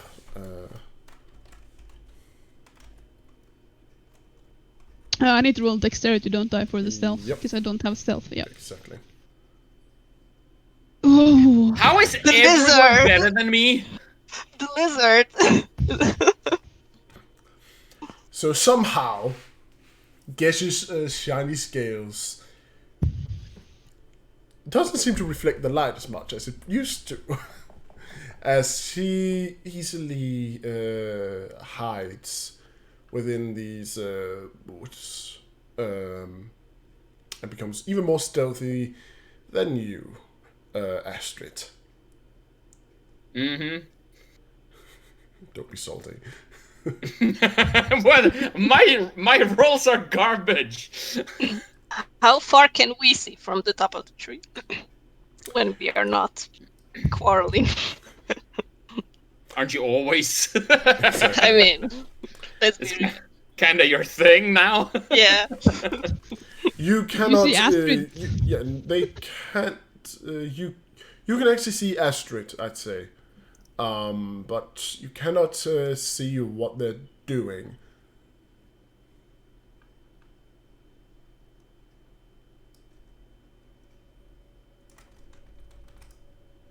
So you hear as you take a closer look. You manage to see two figures coming up the road. One is, both of them are riding horses. One of them seems almost too large to be riding a horse. A large, hulking, grey-skinned man. Let me just... They look Okay. mean. A large, hulking, grey-skinned man. Riding alongside a So it's like a Tauren on a horse. basically yes. Let's bring it in. But yeah, a large grey-skinned man with tattoos that runs over his face. He wears. You are cutting out a lot. Damn it! Maybe you need to turn your voice activation sensitivity lower. Yeah, I think so. Yeah. On Discord, that is. Yeah. Yeah. How about this? How's this? Now it's fine. Okay. But we don't know until you start talking. Exactly. Yeah, we don't know until we start talking. But he's a large Goliath, basically. Tattoos down over his face, wearing a heavy blue coat over his shoulders. He's riding upon a black horse, and besides him is an elf. Pale skin, blue eyes. And long white hair. He seems... He doesn't seem to be young, but he is definitely younger than Thilderanis. As you see them coming right up along the road, they stop at some point. The elf... Very scared. The elf turns to look towards you, Astrid. Astrid dives into a bush. Okay. Astrid dives into a bush, and you can't help but feel that his eyes are still upon you. At this point, Yusu and Quaid are capable of hearing the hoof steps as well, as they come closer to the place.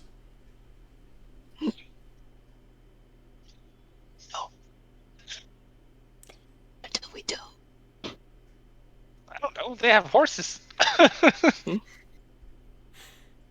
We should tell Mrs. Watkins. Yeah, I guess we have to climb down first. This is the bigger problem. Indeed. As She's in danger. So I Stranger guess danger. Yes. Stranger danger. I guess I want to try and help Yusu down along with myself down. Okay. So teamwork. You know. I'll allow it. No rolls needed here. Eventually, you get down from the trees and onto the soft grass. Then we run. Yes, we run. Okay. You run. as Tell. Gesh? as Astrid jumps into the bush, Gesh kind of like looks after her and looks towards the sound of the hoofsteps and sees the people and is like full on in his lizard mode. He continues to go on all four and like he like kind of like eats a little bit off the grass and continues walking. How tall is that And fence? okay. The fence is not very tall. It's about 1 meter high. I run for the fence. Okay. Guess you're as left in the the- woods. Yeah, and as Gesh just like continues walking on his four, occasionally eating some grass, he kind of like cuckoo, cuckoo, and continues slowly walking into the bush and then past it and down to the river. He's like walking, eating grass, cuckoo, cuckoo. Hey, no, you should totally walk around, eat grass, and be like, "Mrrr." So This as is you what do bird that, sounds. as you do that, they look at you as you basically reveal yourself. Interesting child. Cuckoo. You have no idea. They Wait, does he say that loud enough for me to hear that? no, they don't. Oh, They damn. keep traveling forwards on their horses. Quaid and Yushu, you come inside. Scream for Mrs. Watkins. I climb the fence and run towards the house. All right. Just lies Trying down to under get this the little bush. attention of Miss Watkins if she's still there. So you're standing by the oven. Miss Watkins. Quick! She We turns have around and- people are coming down the road on horses. To kill us! I don't know that. They don't look that nice. Astrid walks to grab her sword. Oh, Sword. well, we were not supposed to have guests. Astrid, why are you picking up this? I'm certain they're not here to kill us. Don't worry, children. How did they look? One guy looked like an elf. The other guy was really big. Some Really sort of big. And I don't know, big it was brute. gray. Right, children. Where's Gesh? They got him already. I haven't seen Gesh for a while. He's still sneaking around out there. He's And you invisible. left him out there? She looks at you, Astrid, I mean- with disappointed eyes. I mean, I could never be able to persuade him to come with me when he started doing something. He's your brother. Hurry, help! I'm sure he's fine out there. Now you hush. Head upstairs. Take your siblings. Head upstairs. All right, come on.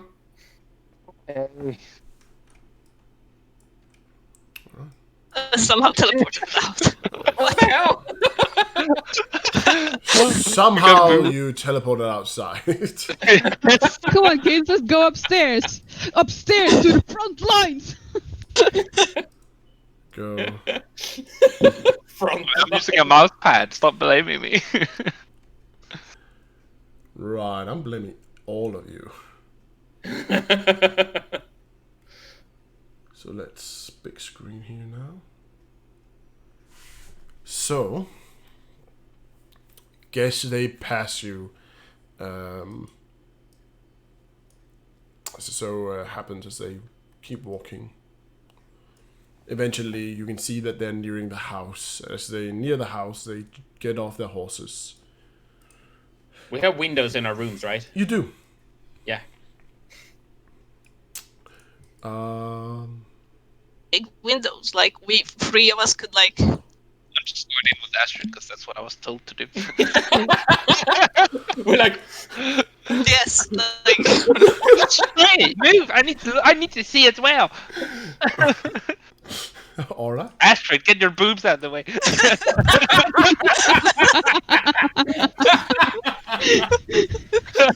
Wow. Alright, guys. Oh, I'm sorry, you didn't have any boobs.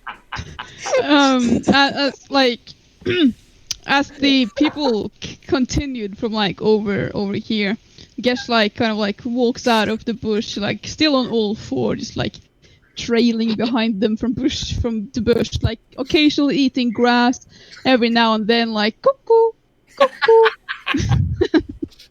And then as he sees them dismount, he still has his sticks, those are still in his hands as he's walking. So he like stands up and runs behind him like, "Hey guys, look!" And he like, "1, 2, what's it for?" And starts playing the sticks again. As you do that, the Goliath. Take it easy, Masses. it's so absurd. As you do that, the Goliath turns around and he looks at you. He lifts a hand towards you, and you see a glow with this greenish light before the elf places a hand upon his shoulder. It's just a kid. Gesh, when he hears that, like it's just a kid, Gesh looks at the elf like, "What do you mean? I'm Gesh, the greatest musician this world has ever seen." Boom, boom, boom, ba-da-ba-da-da. Occasionally, like smacking his head, and then like back to smacking the sticks together, like, yeah, yeah. We see him from the window, don't we? You see him from the window.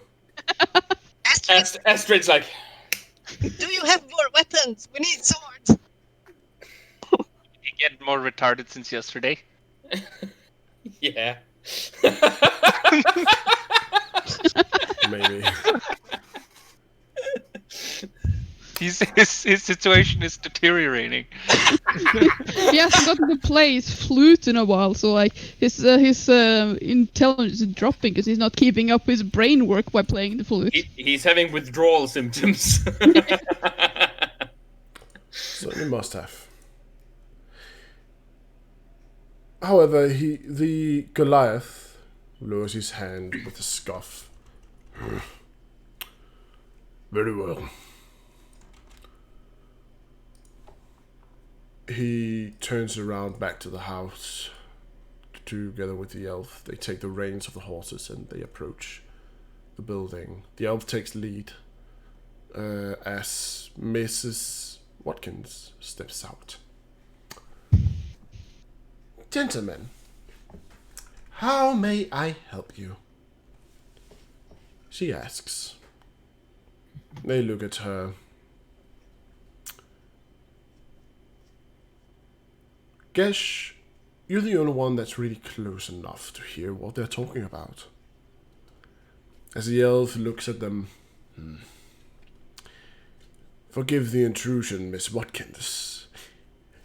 I do not believe we've had the pleasure. I am Erevan Nalo. I am here on behalf of a customer. What? Behalf of a customer. Yeah. I'm here on behalf of a customer Oh, who is currently working with Master Kilkian. Is he home at the moment? She looks at them. He's not. He's in town. You can come back later. After you've made certain that you've brought a message about who is here. Ah. The elf says. Well, if you don't mind, we'll just have a look around. We're here to make certain that the merchandise meant to be bought is as it should be. She looks at them both. Merchandise. Master Kilkian only has a few toys that he has made for the children. No other merchandise. If you're asking about his bookwork, then I can assure you they will all soon be sent to Argast in order to be procedured there. And you can read his work there. The elf looks around.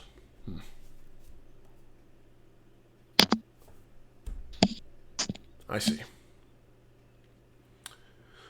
Lovely place you have. I see that you've been in the garden today. Or perhaps it was the children. She remains quiet for that. I'm sure we can help if you want to. Isn't that right, Morcrit? The Goliath lets go of the reins as he takes a few steps to the side and heads towards the garden. Gesh kind of shouts after the Goliath, kind of like, the food doesn't taste good. I wouldn't really eat it. He turns his head to look at you, gives you a large grin. I'm not gonna eat anything. He lifts his hand, Oh, okay. motions it towards the plant life. And before long, you'll see how each of the crops grow. They grow to healthy proportions, larger than you've ever seen before.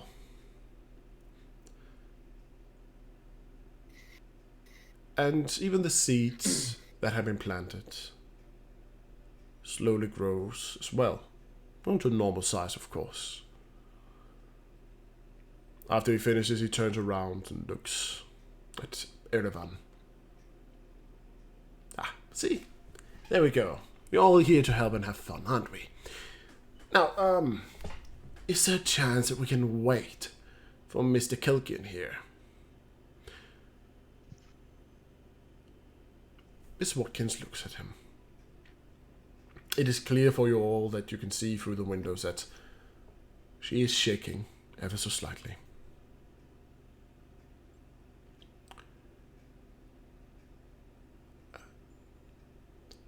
I'm certain you might meet him on your way back to Argast.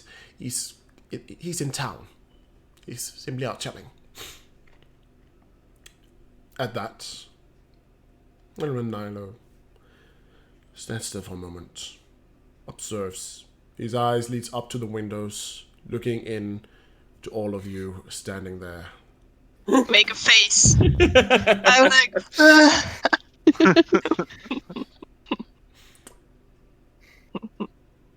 I dive. You dive, okay. Yeah. He gives you all a smile.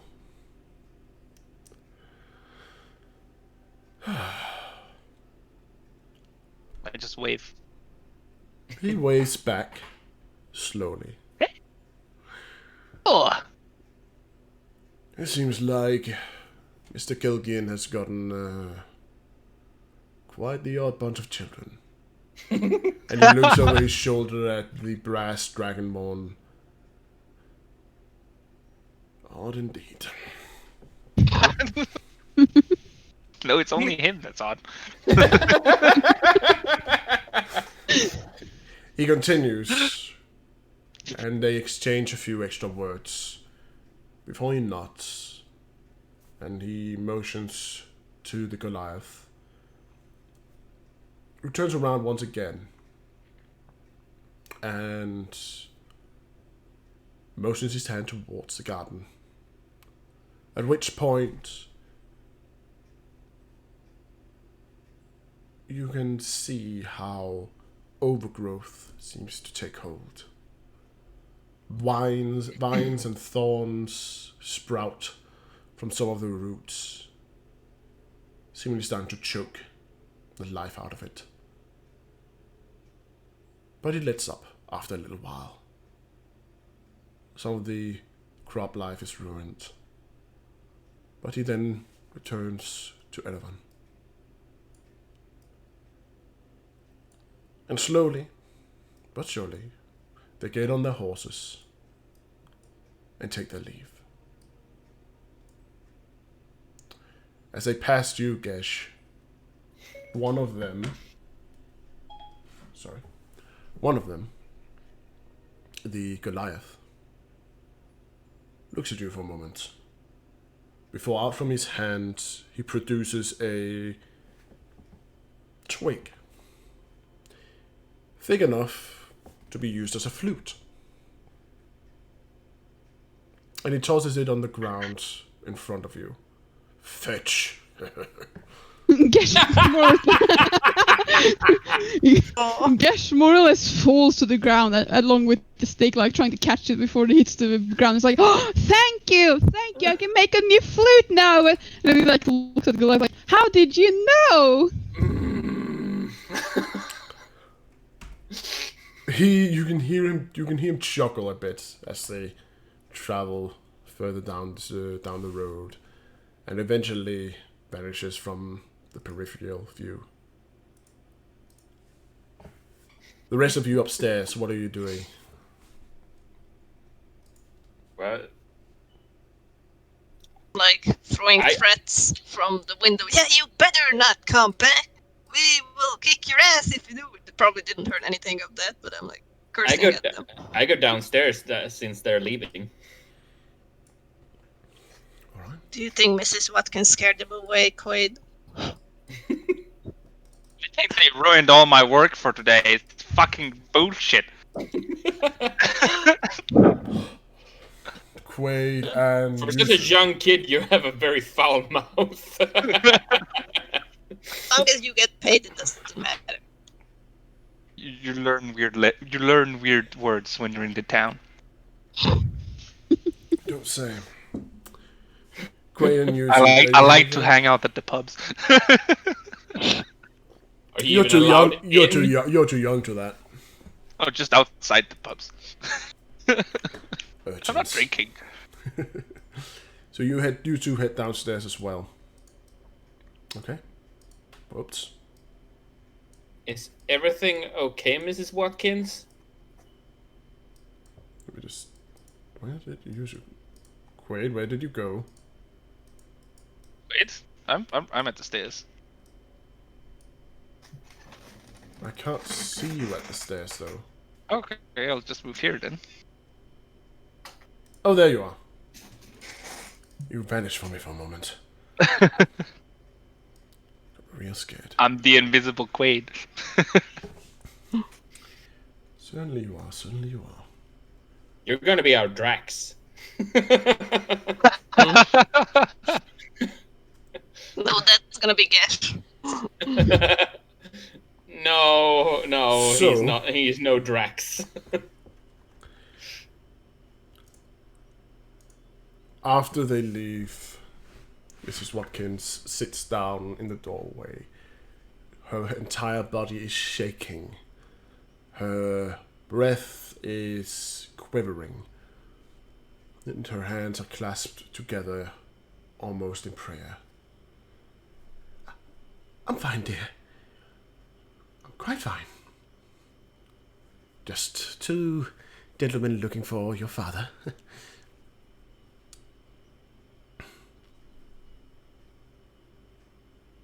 Did you know them? Oh no, I didn't.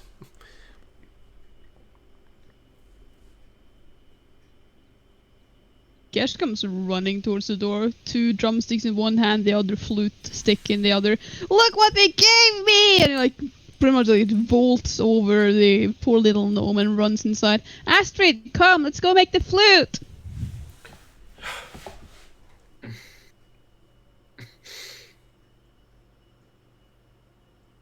Fine.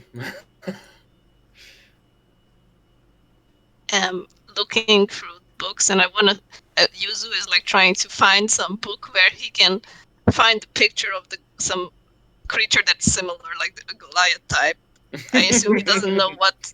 I assume he doesn't really know what that big guy was. It's not too common to see Goliaths around, though. It's not around these parts. You can roll me an investigation. I want to find a picture. Sure. Roll me investigation to find a picture. Oh. You look through all the books. You scatter them around the floor, flipping Yes. open the pages and through them. Eventually, you do find something similar.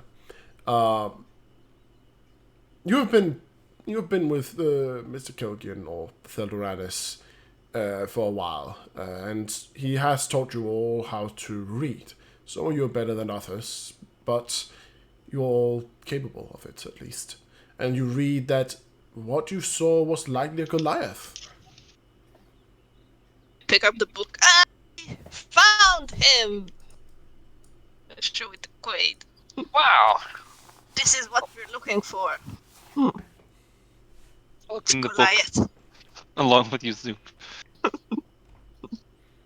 Miss Watkins comes back inside, and she looks around.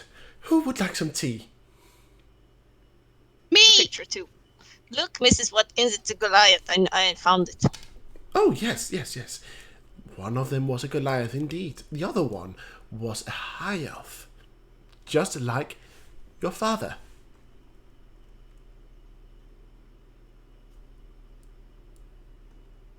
And she goes past you as she goes to... The life wasn't very nice. You ruined all my work today. Why would he do that? Because some people are They not very nice. And she goes over He's not very nice. Indeed. And she heads over in order to start on making some tea. Now, Astrid and Gesh, you two are making a flute. Can you repeat that, Max? Astrid and Gesh, you two are trying to make a flute. You keep cutting out. Yeah, I think you might want to switch to your headset microphone, Max.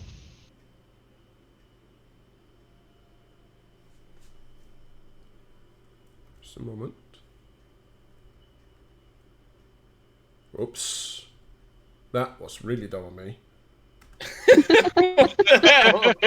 I just closed You it. know, they're working on the flute. Well, Cash is just he has placed the flute stick in front of one of the chairs, waiting for Astrid to start working on making a flute. Do I even have a knife? Well, Gesh is just sitting there with his 2 drumsticks, like just tapping idly on the table, kind of like almost in a rhythm, almost, not yet. Do I even have a knife so that I can help him? You can borrow a knife, definitely.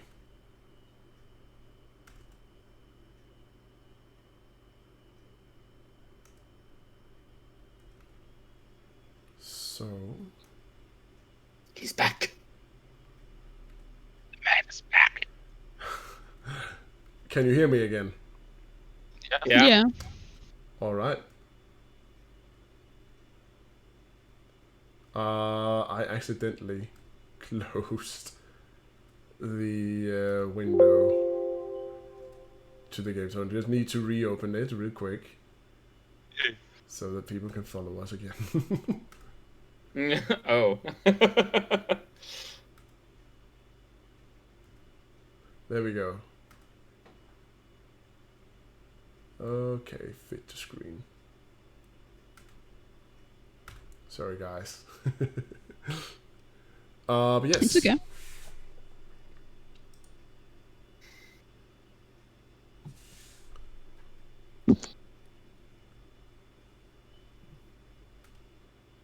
Crayons and stuff. Can I bring over some crayons?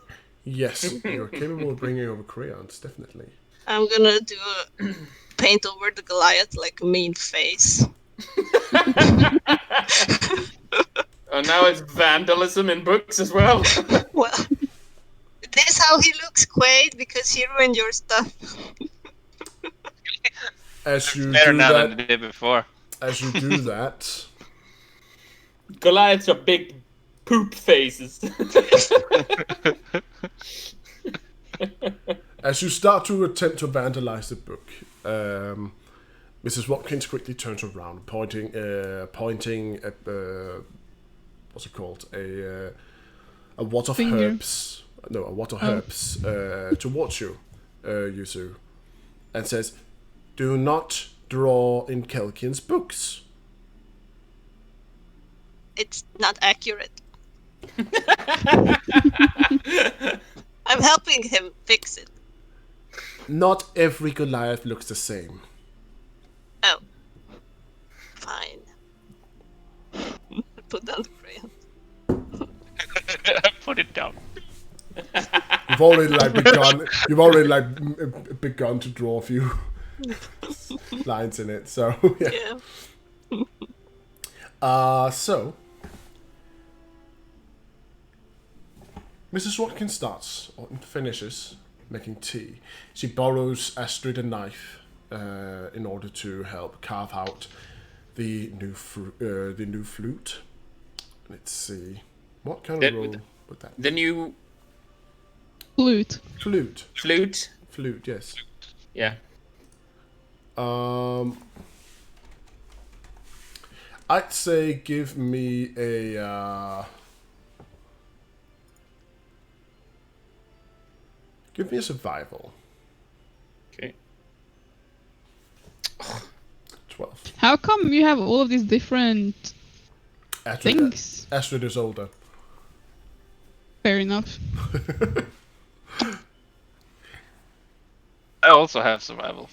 Indeed. So, with some time and some effort, you do manage to carve out a flute.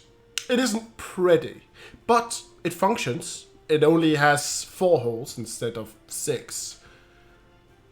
So it's not as many sounds you can make. Now don't blow as hard as you usually do with this, please. Gesh throws his 2 other sticks away and grabs the flute like, "Thank you, Astrid, I love it, it's so beautiful!" Roll me performance. I immediately regret this decision. Roll me performance, baby. Yeah.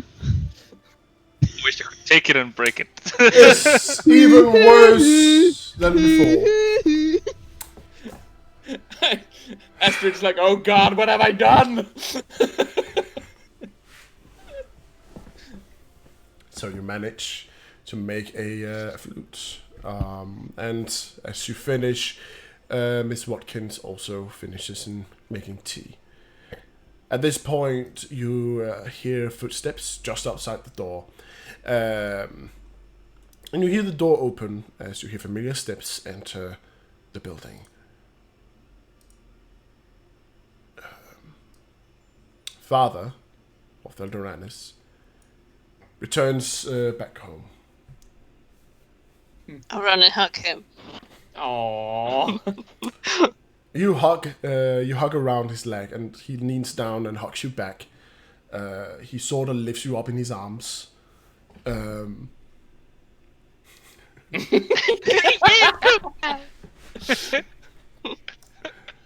Quaid. Come up at the third wheel.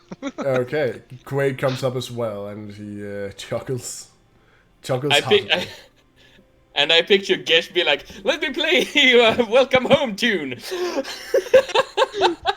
No, Gesh is more like, he looks at the step, like he holds the flute like, Daddy, look what Astrid make me! Like waving the flute and goes back to playing. Boo boo boo, boo boo boo.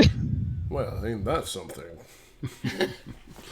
And he puts Yuzu down again as he pats Quaid on top of his head and says, "All right, everybody, I have brought home some sweets."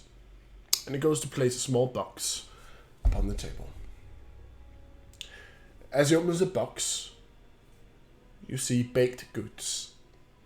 You see some cookies. You see a small cake for share. You see some sweet apple bread and cinnamon rolls.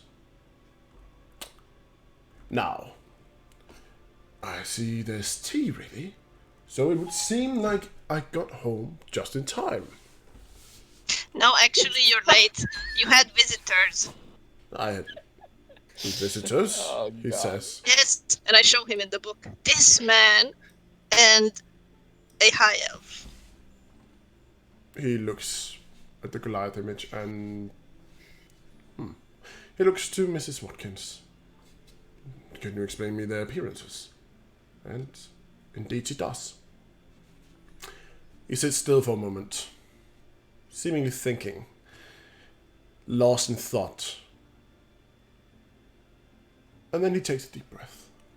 He straightens the cuffs on he straightens his sleeves and gives you all a kind fatherly smile like before. Fake. Is he worried? Inside. You can roll me an insight if you want I to. don't. Oh, I have insight. Shouldn't he roll performance if he's like trying to do that? He sure can. Deception, at least. Yeah, deception, I think. No, but he's trying to act something, so I think it should be performance. I think it should be deception, but whatever. I mean, This is behind the screen roll.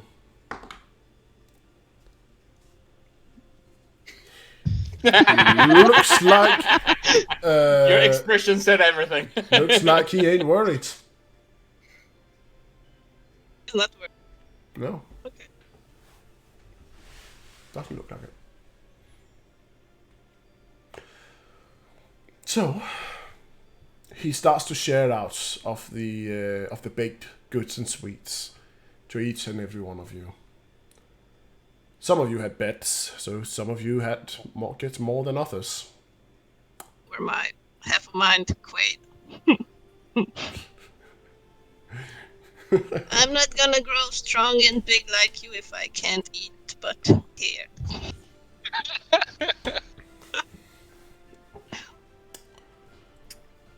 Yeah. As Astrid takes pity on Yuzu and hands Yuzu a little bit of her own. Thank you're the best. Gesh gives all of his to Astrid as he continues to play his flute.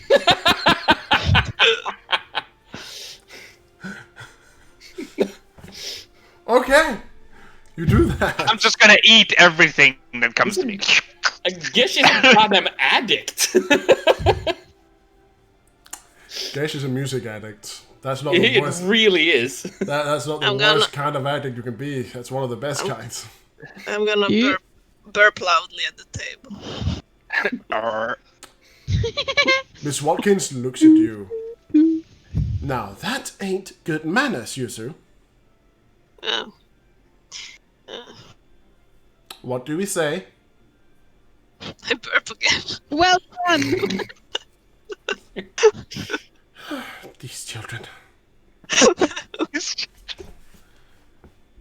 You know, I've been practicing. I can say almost the full ABC with burps. Go. Look at you two. We should play together. I can play the flute, and then you can like do that. We can be like the coolest duo in the entire Oh world. God! Oh my God! That's perfect. Yeah, Yes. and I'll protect you when people start to hunt you down at your performances. Why? We're great. Then I will play my instrument and save the entire performance. Which What's would your- be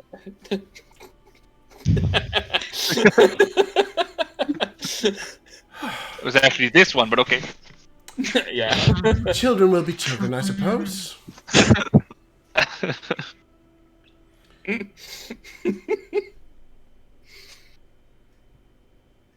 This is great, by the way. Yes. So, in such, you all enjoy.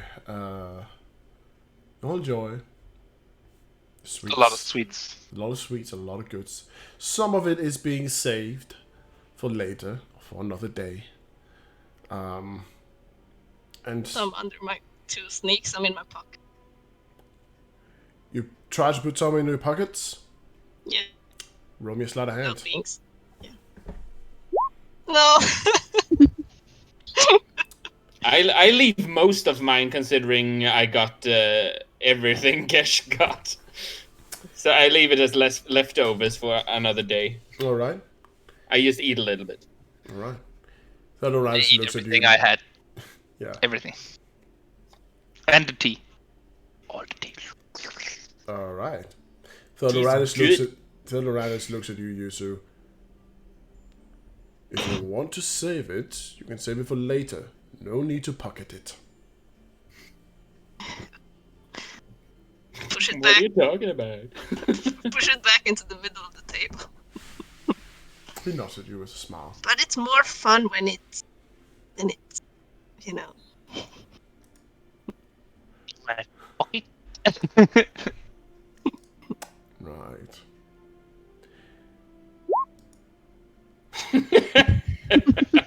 Crime is fun. Sure, crime. Don't do crime, people. Don't do crime. Little Telaranis, you raised her wrong. Yeah, maybe. I mean, Maybe. he kind of has it in his blood. So, In his blood? What do you mean? that's for Nothing. later. So, Okay. as the day continues to pass on, you all, after a long day, go through your routines. You sit down with Theodoranis, and he holds home classes for you once again. Teaches you a little bit of history, a little bit of language, writing, math, the things you need in life. And time keeps passing. Wait, we haven't showered, neither of us. Oh, you haven't showered yet. No. Don't say that. No, I don't say that I see. I just say it that he would notice. Yeah. You mean bathe? Yeah, I mean, babe, Tedranis would notice it's full of dirt and Yeah. stink. Well, most of it is gone. We climbed a tree. As We're full of evening branches is- and leaves. As evening is coming, he does ask you once again to take a bath, to wash up before heading for bed. It is later than it was yesterday. You have been allowed to walk around in your own filth the entire day. You're cutting out, Max. You need to switch mic. Or do something about that goddamn sound setting.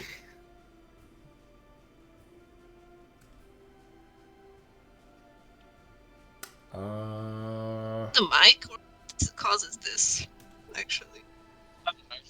Yeah. Usually it's the voice activation. right. How about now? Yep. Yeah. Well, So- we'll know when you start to narrate. Yeah. So he, of course, asks you once again, in order to, take a bath, clean up before going to bed. You've been allowed to stay up longer this day. And as evening comes to,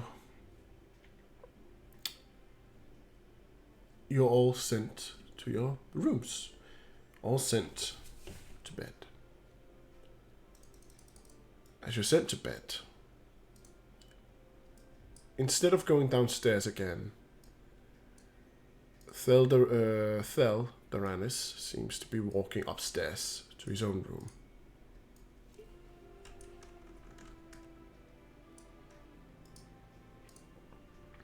You're gonna hear him walk around upstairs, rummaging.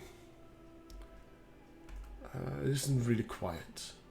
You know he has a workplace upstairs, where he keeps most of his most recent creations. Small things that he makes now and then. Sometimes he makes a toy for you all. Sometimes he makes a little thing that he either uses to help around the house. He fixes broken items. He has fixed the tea kettle multiple times. And he has fixed your toys multiple times. He also has made a few items, such like the mechanical bird. He has once made a mechanical frog that he has sold. But you also know that it's up there that he keeps most of his studies. You also know it's Yeah, you're still cutting out. Am I cutting out for everybody, or? Yes. Yeah. It's like a stutter kind of thing. Yeah, I think you just lower the sensitivity on the voice activation all the way down. Yeah.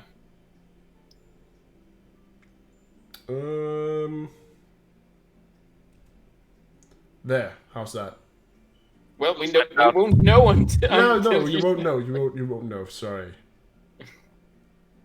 But we hear you. Yeah, I've lowered all the way down. You're loud and clear. It's just sometimes you go out. Okay. Yeah. I've lowered all the way down now.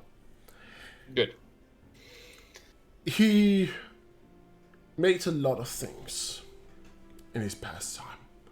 You know that he travels a lot. And when he does travel, you're mostly left with Mrs. Watkins. Except for you, Astrid.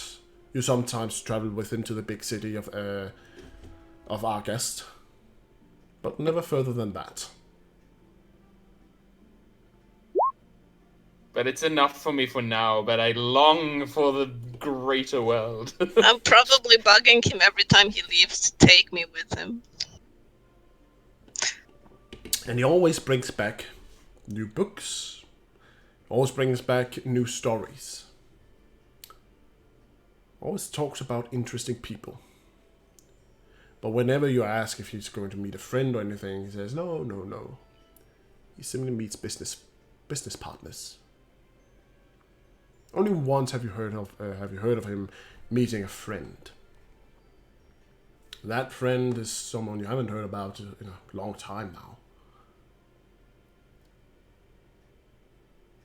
But tonight seems a little bit different. As he walks around upstairs, he seems to be pushing around on some of the heavier objects. You can hear he's opening a chest. You can hear that he's mumbling something above the floorboards. If I would notice this irregularity, I would totally peek through the keyhole. So you're going to sneak out of your room and Yep. upstairs? Yep. It's not the first time it happened. I mean, it's not. Roll me a stealth. Sometimes. Yeah. I am very curious. Curious enough. You turn into one of your siblings before you do it. Turn into Quaid. You go to sneak up the stairs, step by step. Eventually, as you come up the stairs, the floorboards creak. And as you And at reach... that point, I What? turn into Mrs. Watkins. Which is probably not the best idea, because as you come up, Yeah, you're but- faced. You find yourself faced with Mrs. Watkins. As she looks at you. Oops. Oops. Back to bed, Yuzu. I ate too much sweets, my stomach hurts. Then let's head down and give you a glass of milk. Okay. She takes you by the hand, waits for you to turn back to your own. So sneaky. I'm gonna turn back. As they go down the stairs, you see from Gesh's room, boop, boop, boop, boop, boop, boop.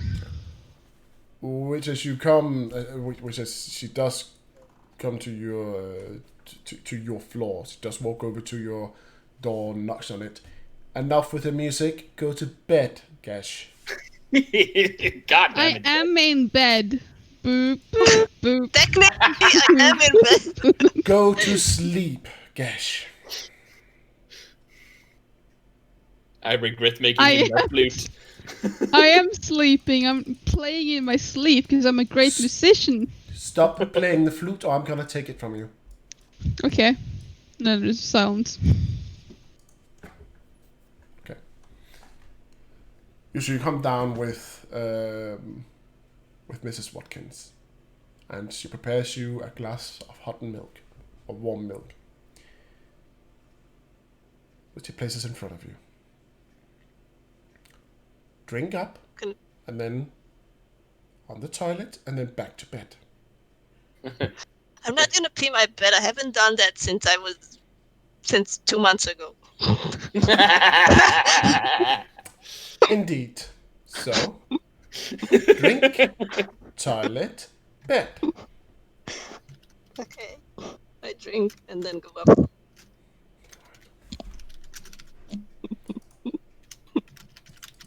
Anybody else wanna do some night excursions? No. Quaid wakes up. His stomach is rumbling really bad. He really has to take a shit. Like right now. So he's rushing to the bathroom and just he pulls down his pants before he even gets there and almost falls on the way, but he lands on the toilet. And then Here, just flushes out. Alright. You, Too much sugar. Too much gonna sugar knock- does that. I'm gonna knock Exactly. on the wall. really? Um, Your night excursion was a very descriptive go to the toilet. It really was. Yes, it was. Oh my god, Quaid, you have to go too. My stomach is killing me. I think your sweets were bad. I know. Astrid, roll me a perception. Oh god, you're gonna wake me up now. Please keep my rolls as low as they have Like been. probably 40. Yeah, Oh. Astrid is luckily still asleep. yeah, my rolls suck. Yeah, same. Sometimes you want low rolls, sometimes you want them high. Yeah, I mean, my cleric is basically Sherlock. Yeah. So, you two finish your toilet visits, and as such, night comes by once again. And you each of you fall asleep without jumping out from the second floor. It's the fucking mouse pad, I tell you. I know. Don't worry. But you jump, but you jump to bed, Yes. and before long you all fall asleep once again. Tonight, however, seems a little bit different. You're not sure if it's because of your father messing around upstairs, making a lot of noises that seems to make your sleep a little bit unruly, but you all do have dreams. Astrid, for once, you dream of the outside world. You dream of stalking the wilds, hunting, chasing adventure. Gesh, lying there with your flute in hand, you also finally fall asleep, even though you have so much energy, which translates into your dream, where you see yourself in beautiful, gaunty silks, flamboyantly traveling around as a minstrel, a bard of music, playing to crowds yet known, yet seen, all cheering your name and cheering your fame.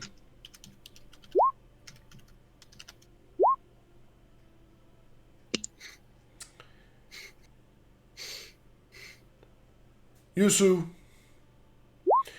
You have an odd dream. You dream yourself as a dwarf working at a forge. You dream yourself as an elf walking around in a library. You dream of yourself in all these different roles in your life, trying to find your place.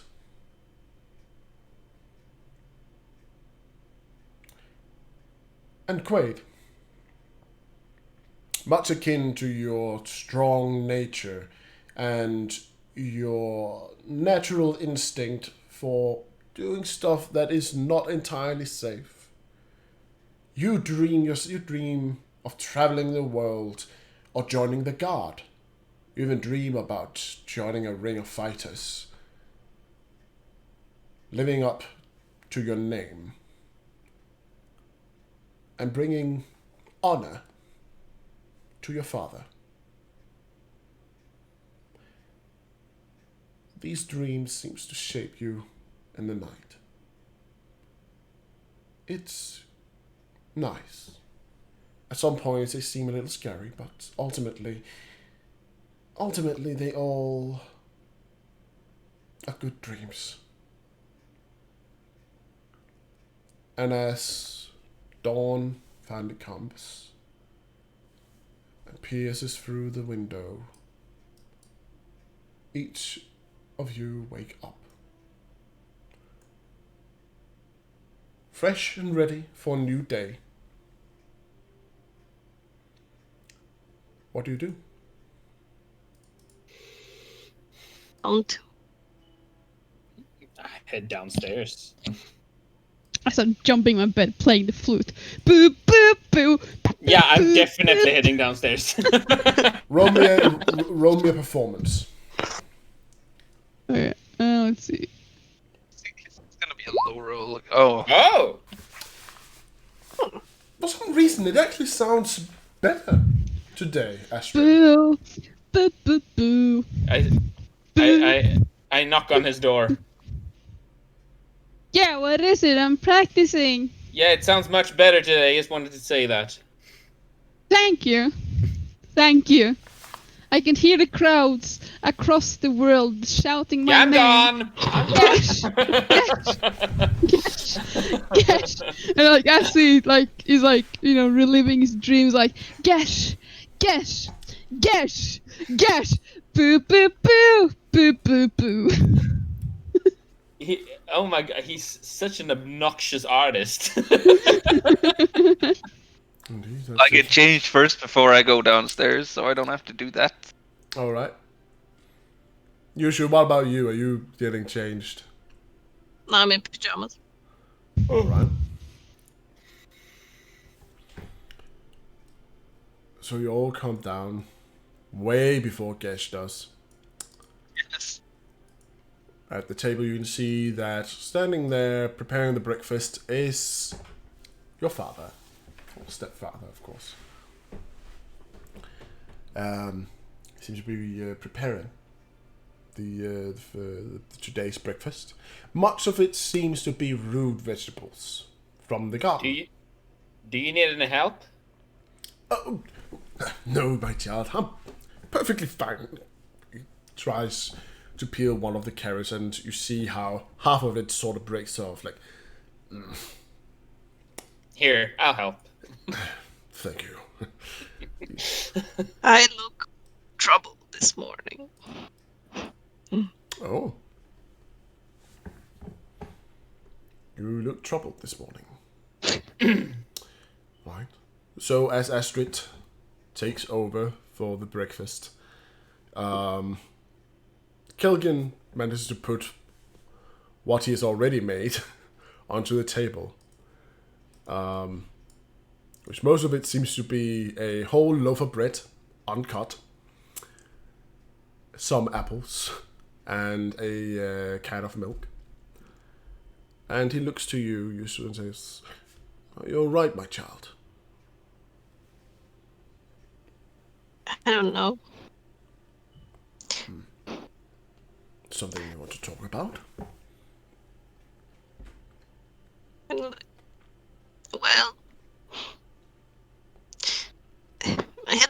dream where I was a dwarf, then an elf, then a human, then I don't even know. But I don't feel like being any of these things.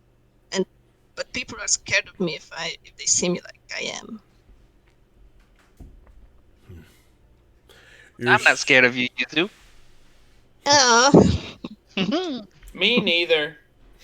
The family is never scared of you. You possess a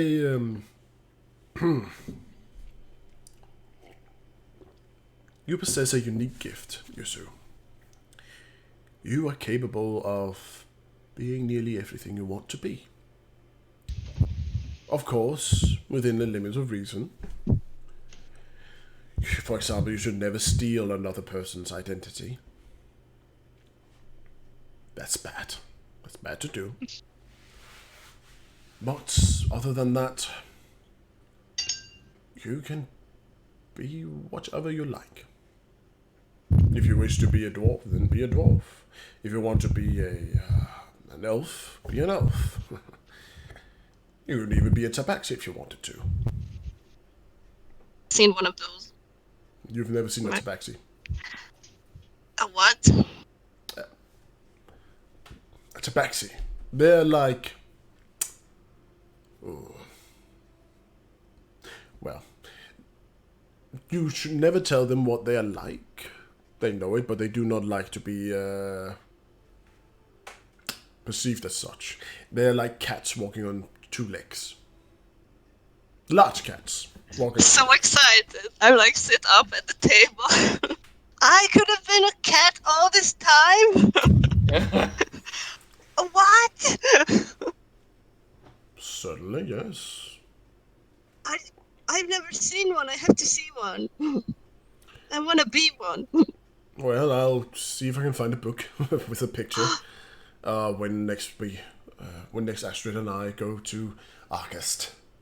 Take me with you. No, you are not old enough. You have to stay here and keep on to your studies. You can see that all he can think about is like, I mean, he's a kid, and he can be a cat. Like, of course he wants to be a cat. Of course. Oh, obviously thinking about, oh my god, I want to be this cat person so bad. Alright. So, breakfast is finally placed on the table. Mrs. Watkins is sitting over in the living room area, seemingly with a book in hand, seemingly reading. You notice that your father's fingers are a little dirty. There seems to be some oil stuck to the sides of them and beneath the nails. He seems to have been working late at night. Gesh. Yeah. Gesh, having played on his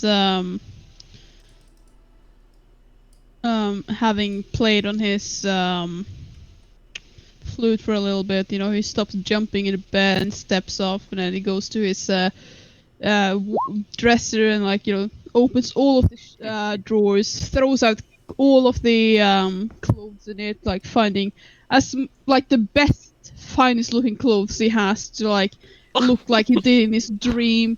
Perhaps even some sort of fancy headwear or something, and starts walking down the stairs, flute in hand, having this swag about him as he goes.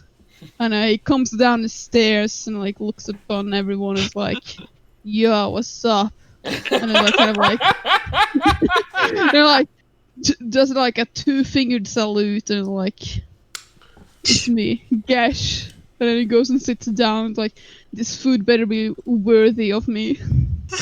You're even weirder than usual this morning. Gesh, did you know cat people are a thing? Gesh looks at Yuzu and is "Of course they are. I mean, look at me. I'm a fine example of a lizard." And then look at Astrid, she's whatever that is. And be like, look at me, like, you know, I'm such a fine musician.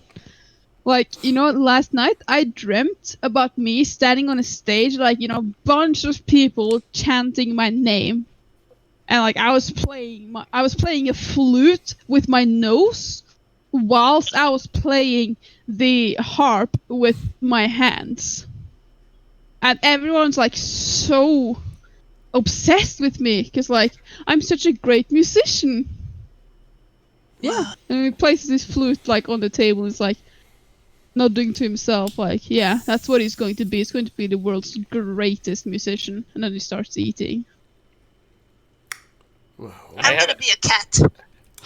it's good to have dreams. I'm serving the breakfast that I had just prepared. All right. You serve the breakfast as you had prepared it. Theodoradis takes part, and he, of course, eats his part of the breakfast and such. All right, children. Mrs. Watkins. Hmm? Where is Mrs. Watkins? Oh, she's sitting over in the living room area. What? Oh, sorry. Don't you want breakfast, Mrs. Watkins? Mrs. Why isn't Watkins, she eating or making the food? she looks over at you. I've already eaten, dear.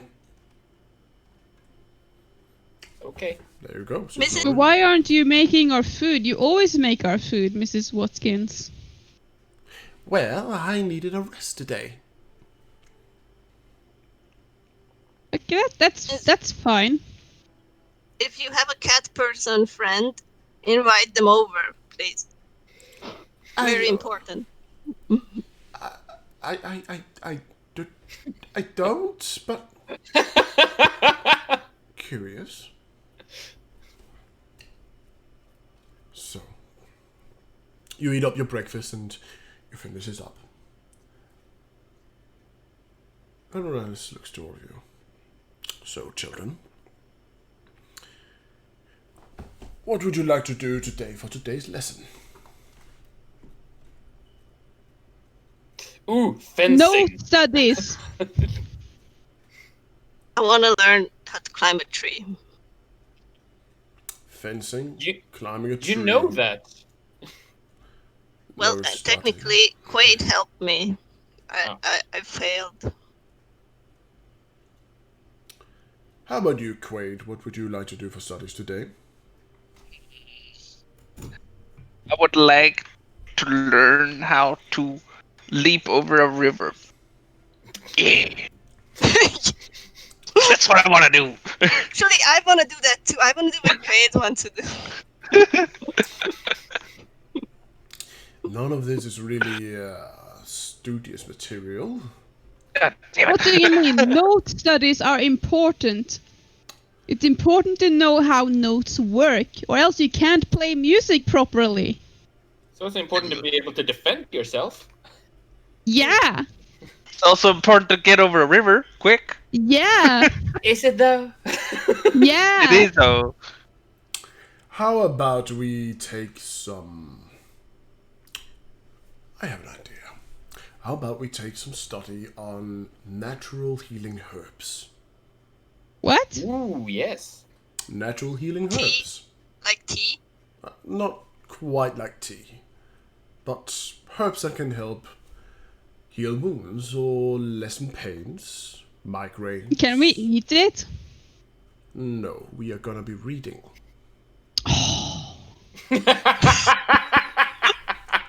Well, you run it to read notes.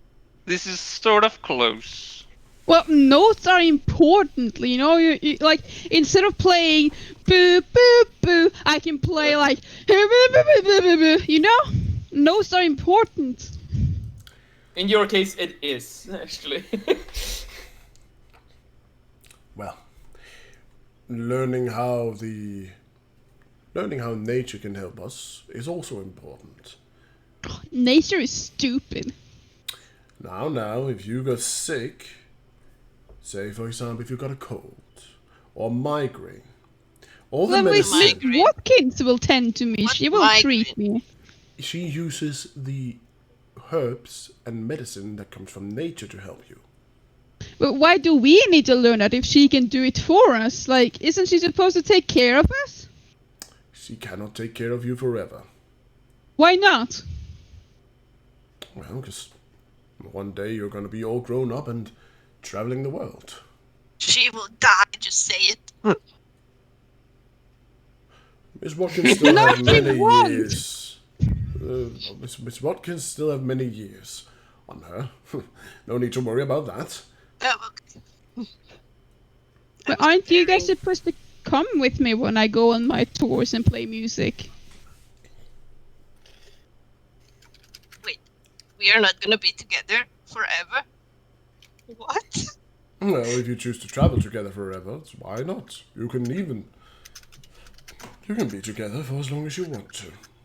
But one day I Then am... why?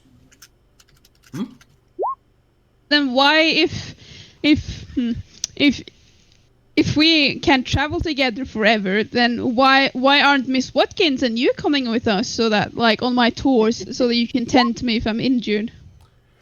We have our own lives we need to take care of as well. And besides, I do not plan to travel all my life. One day I will settle down completely. What do you mean? You're supposed to take care of us. I am teaching you in order to take care of yourself one day. When you're older, you'll understand, my child. That's stupid. It might be for you, but for now... He stands up and walks over here. Let's see. Here. He takes out a book. Studies of Herbs and Herbal Remedies. And he puts the book down. Now, there exists many herbs around the world. Some of them are poisonous. Some of them are poisonous. Some of them are... lack of better words, giving... Deadly? Yes, well, deadly. It's also being poisonous. But others are really good for you. Others have healing properties. While others do nothing. It's important for us to know the difference. For example, it's important to know the difference between a thorn-side weed or a vampire vine. Can you tell me which one is the most dangerous? Poison. Can I see pictures? He opens the book to the image side and shows you. The two plants look nearly identical. One of them seems to have red tips upon its thorns. Red one. This. Indeed. The vampire vine is far more dangerous than the thorn-side weed. Do you know why? It sounds way more dangerous. Oh, that's true. Indeed it does. Because it feeds on us. Yes. In a sense, it actually does. It feeds upon the decomposed bodies that lies beneath the ground, being if it's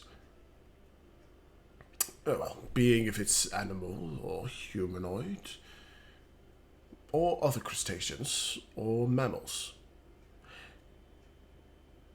It is also a passive plant, meaning it will not do anything to you as long as you do not do anything to it. That is an important note. Whenever you see a vampire vine, stay away from it. Walk around it. So if I pee on it, it'll pee on me back. No. It will attack you. How? How does a plant attack anything? Well, Attack your pee. the plant Does will it poison my pee through the pee and up through my body? No, it doesn't. The vines of the plant will lash out and try to crawl around you. It will then sink its spines into you. And I realize how graphic that became. I'm sorry. Is there any way you could actually pick one of those? Certainly, there is. If you have smoke, you can dull the vampire vine's senses. If you surround it in smoke, it becomes easier to pick the thorns. The thorns of the vampire vine can be used as a blood thinner when crushed up with silver leaf and water, of course. It can also be used as a.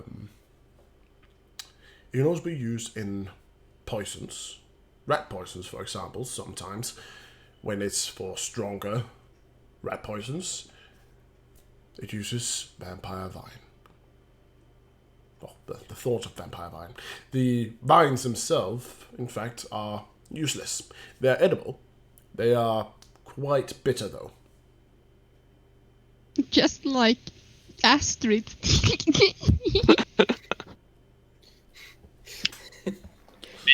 As Astrid does like a gentle like smack behind his Ow! head. Astrid hit Very- me! Oh.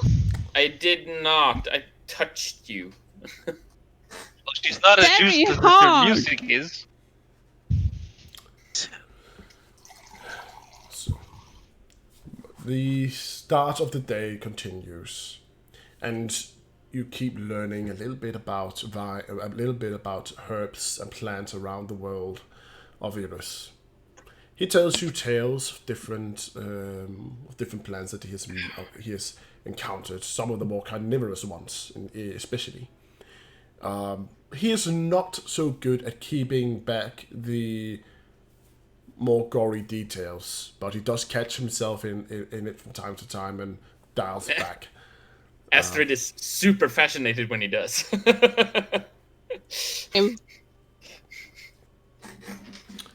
For example, he talks about the troll trunk bush, which is a bush with which has what's called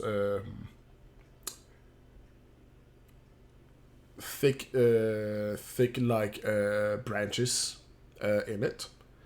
That is flexible but nearly unbreakable, and can grow uncontrollably if not tended to carefully. The only way to really kill a troll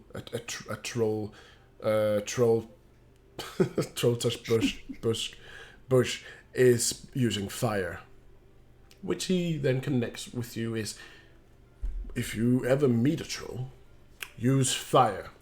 A troll is a very strong creature, and they have a strong regeneration ability. Now, Cool. Max. At this age, would Gesh be able to like use like produce flames, or like his dragonborn flame power breath thingy? you'll probably be able to use it to make embers. Not an entire Okay. flame, but embers. Yeah, Okay. you can make like a lighter out of your hand. Like. As the father speaks of like using the flames, Gesh is like, yeah, like this. And they're like, just- Yes, a Gesh. little pop of smoke, like. Indeed, Gesh, like that. Now, if a troll is hurt, it will regenerate fast. However, if fire is applied to the troll before it gets to heal, its healing will stop for a time. This is think that important. works for everyone if fire will stop the healing for everyone.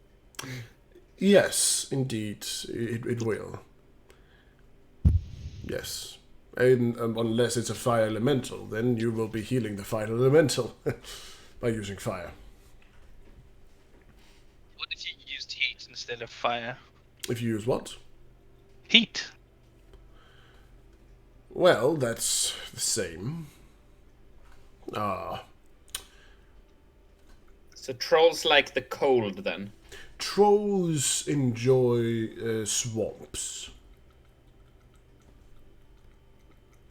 Sometimes, of course, some trolls travel around with orcs as mercenaries, as a sort. These trolls are vicious, dangerous. They are hired.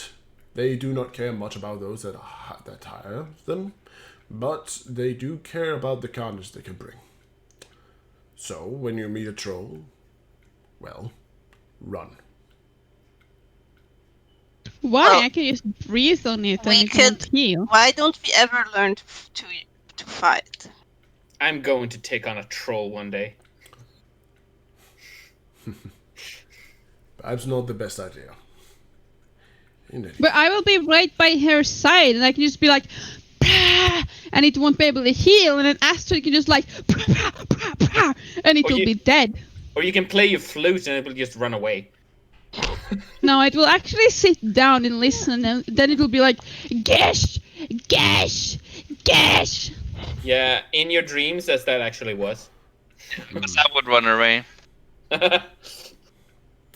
We will see. We will see. I am certainly hoping that you are not planning to go out into the big world in order just to fight. I have met my fair share of adventurers, held a few myself. Yes, good times. But Are sorry, yes? Are you friends with any of them? I dare say I am friends with some. But most of the adventurers I have met, well, they have not been long-living races, so they have passed away by now and gone to their gods. That's stupid. Well, that's the natural circle of life. It's the circle of life. Sorry. When I grow old and like when I'm about to die of age, I'm gonna sprout wings. I'm gonna be a flying lizard and I'll live forever. Oh, And I will become the new god of music. Sorry, I just need to say this. I have a T-shirt that says this actually. When I start to die, I just stop dying and be awesome instead. Right. He looks at you. Feldoranus looks at you, Gage, and says, "Perhaps you will. It's good to have dreams. I will. It's good to have dreams." Just don't get caught up in them. Indeed. All dreams should be peppered a little bit with reality. Not everything is served on a platter in life. Sometimes we have to take it and use it Give it. in order to move forward. Oh, kind of like, you know, to be able to move, you need to take one step and then another step. Or else you won't Indeed. get anywhere if you just take one step and then nothing. Exactly. That's just like Yeah. that. Gesh looks so proud. And so the day continues with your studies. Another day passes by. Another evening with dinner and stories. Another night, dreamless as it may be.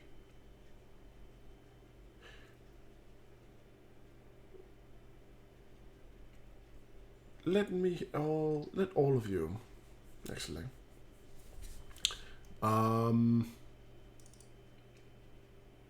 If you have perception, Roll it. Yes, roll me perception. Oh yeah! Damn. All right. I finally did a good one.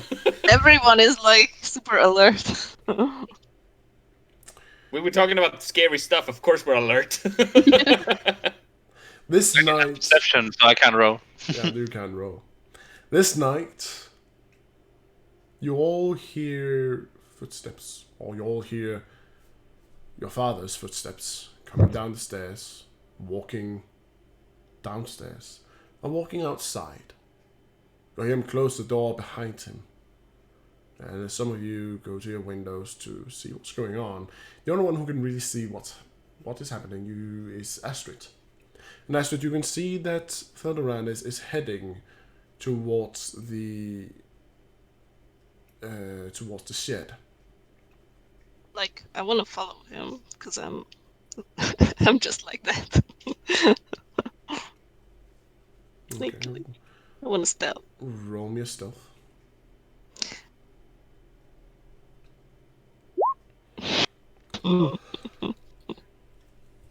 You're not super stealthy. And as he... Not yet. and I as just he's- open my window and like lean out to try and have a better view. Okay.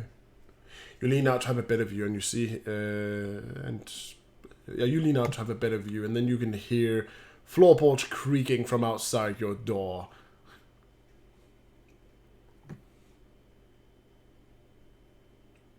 Yeah, I walk over to the door. Who's there?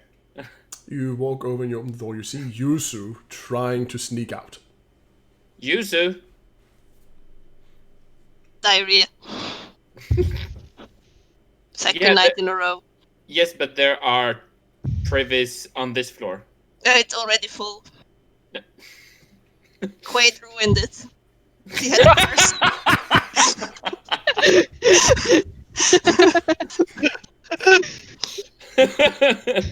Yeah, I don't believe that. You're not going out. Man is up to something. Come on. Yeah, but come in with me. I can sort of see him from a window. Fine. After hearing the father go down the stairs and then more footsteps outside and creaking and then talking, Gesh like opens his door, looks at Astrid, like, Astrid, what's going on? And like wiping at his eyes, kind of like, getting away the sleep from it. Come in then. Oh, okay. And then just like walks over to the room. He's like, what are we doing in here? Looking at Dad. Oh, what is he doing? I And don't he like know. rushes over the window, like halfway hangs out the window, like. Careful! You all look outside the window as you see your father head towards the shed. You see him head inside, and he's there for a long time. You sit and you watch in turn the shed. A half hour passes by. An hour passes by. An hour and a half. Is that where Daddy poops? I don't think he does that in a shed. An hour and a half passes by. And just before 2 hours hit, he comes back out. He seems to be carrying something. A book. A heavy looking book. It seems to be bound in leather with a rim that gleams golden in the moonlight and a large lock set upon it. You can see in the moonlight that his hands are dotted with oil and soot. Even his beard seems to be a little bit scruffed up. And he comes closer to the house. Do you hide? Yeah. I try to drag my siblings with me and like. Okay. You can roll me stealth with advantage. If you do not have stealth, you can roll me dex save. Or Yeah. dexterity. Gesh gets. Am I even awake? Back. Oh, you're not awake, Matthews. No, Oh, right, so right. I'm not gonna roll anything. Gesh gets pulled back by Astrid, and like, remembering the days before, like when he was in the forest, he falls onto. He goes down on 4, and he's like nudging his nose against the floorboards, and he goes like, cuckoo, cuckoo. So, Gosh, what are you even doing? I'm hiding, cuckoo. You're not doing a good job of it. +6. Oh. Well, I did hide from you yesterday because you didn't find me. You just disappeared because I hid so well. Cuckoo, cuckoo. So, Yeah, but shh.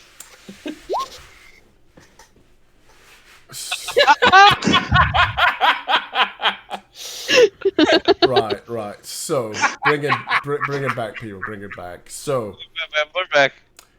Well, I'm sleepy, but still.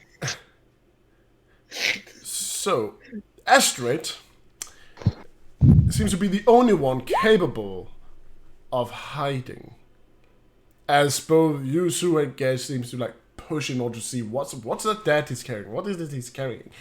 And he stops and then he looks up at the window and sees you both, and that's when you choose to hide away. And you can all hear the audible. Do you think he spotted us? Of course he did. I don't think he did. He's just tired of carrying that heavy book. No, he did. I saw it in his eyes. There goes some time as you hear footsteps coming up the stairs. Slowly, the footsteps head towards Astrid's room, and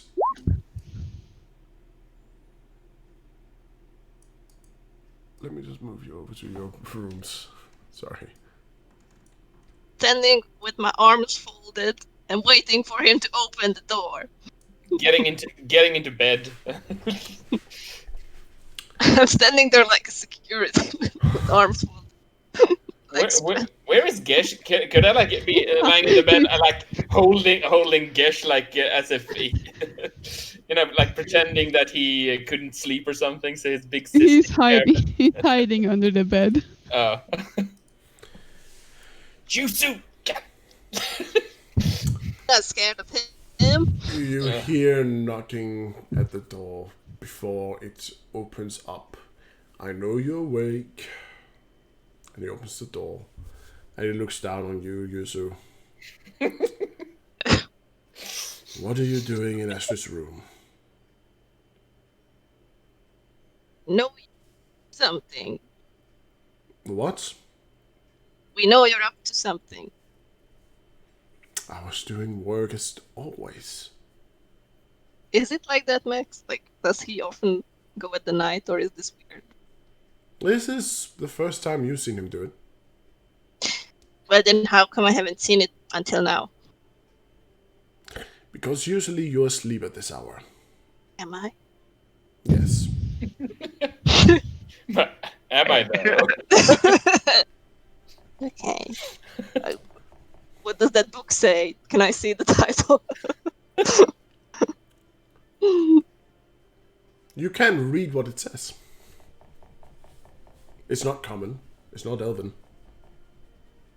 That? Yes.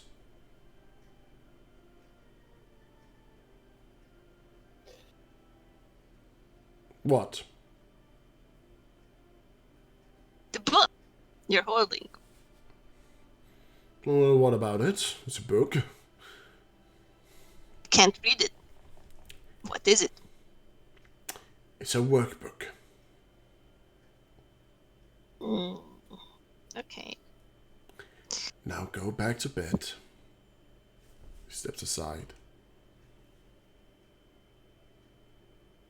I go, but I look behind my back, squinting.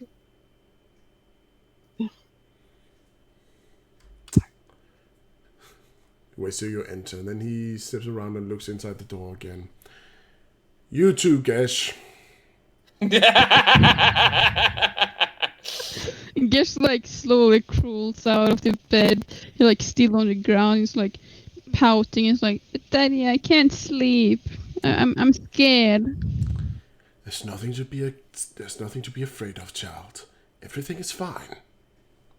Can I sleep here with Astrid tonight, please? Astrid? It's okay with me. Very well. Just don't play anything. I left my instruments in my room, and I like crawls up into the bed and like lies at the end of the bed, like kind of like cuddling up against the end, against the wall. Alright. You do that, and as you do, he smiles. And he nods his head and says, "Good night, you two. Sleep well." Good night, Daddy. You hear steps head upstairs once again. The last thing you get to hear from him is as he walks around for a moment upstairs before he heads to bed. You're gonna hear his bed creaking slightly. And finally, you hear the familiar snore that comes from him.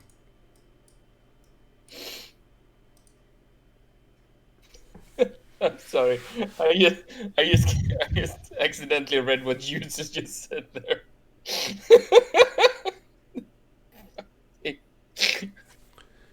So,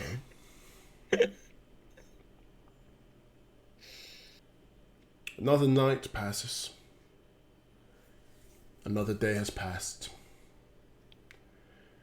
And you've continued to go through this routine over and over again as the days, the months, the weeks, the months, and the years go by.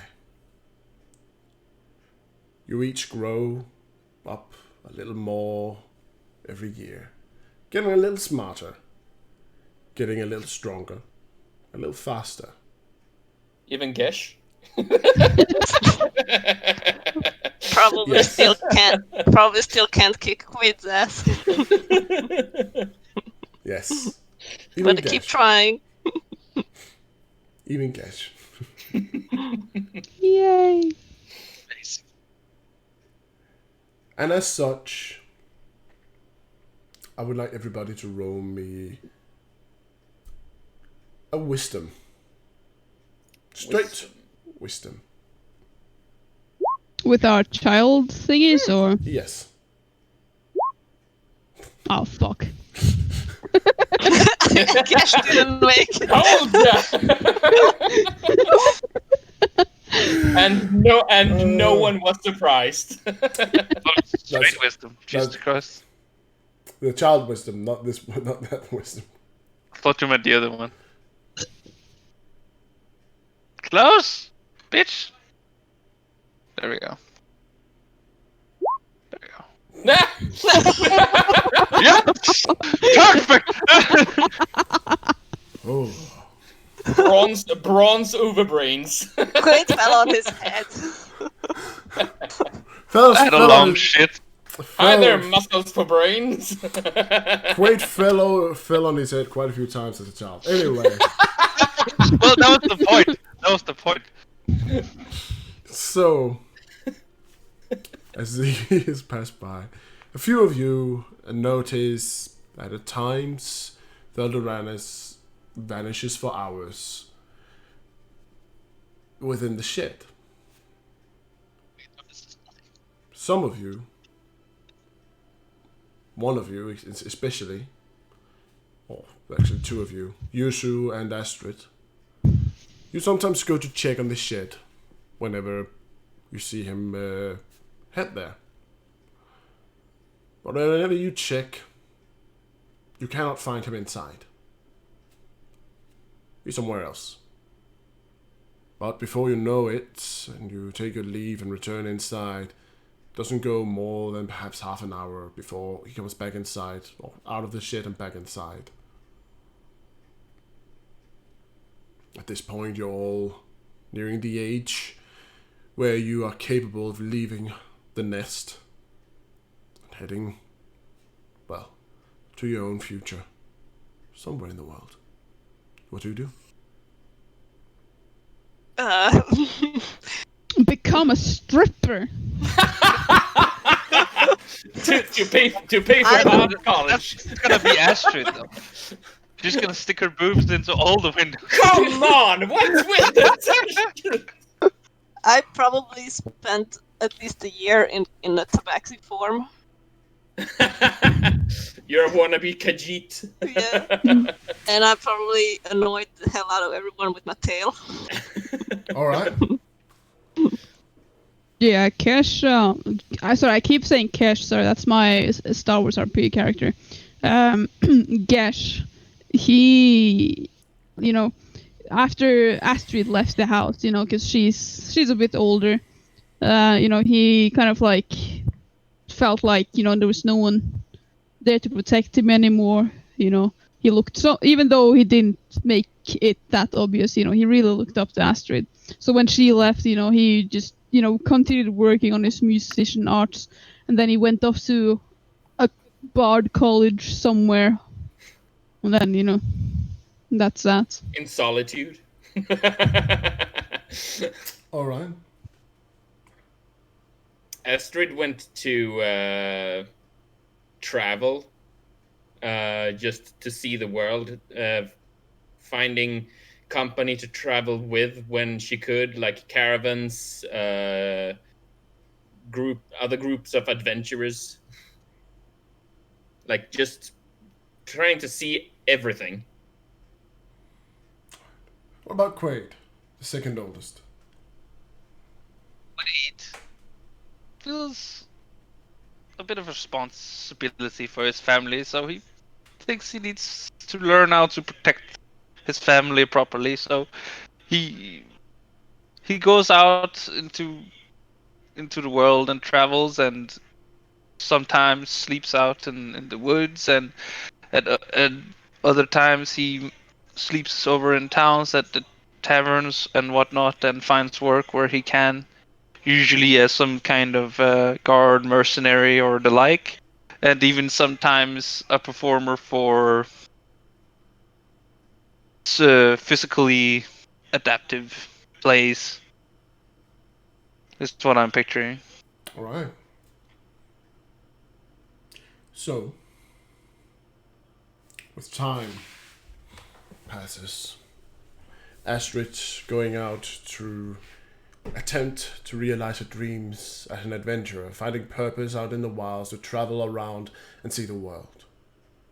Quaid, as well, sticks around in the nearby area where he takes odd jobs as bouncers at the local taverns, as a guard, as well as a mercenary escort to between Oren, the town that you live in, and our guest, the city. While back home, Gesh is doing his best, training and training his music until he has somehow become really, really adept in it, with only a little bit of training help from Mrs. Watkins, who is as well is starting to show her years. Yuzu as well stays in his tabaxi form for a good amount of a year, yes. But she tries out other forms here and then, really getting to know his abilities. And as the last few years goes by, each and every one of you goes out on your own adventure around the world in order to find a purpose out there. Find more to do, more to learn, to make a name of yourselves.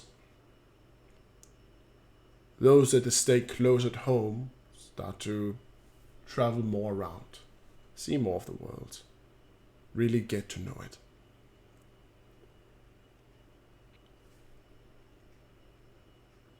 You rarely come home in the end.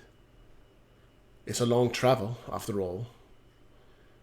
And money ain't always easy to come by.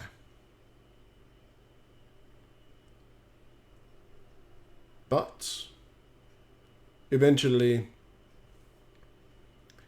you do all earn enough to live a humble life for yourselves.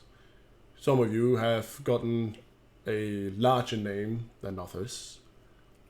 Traveling music seems to have been a good trade to earn a good coin in every tavern and every city and port,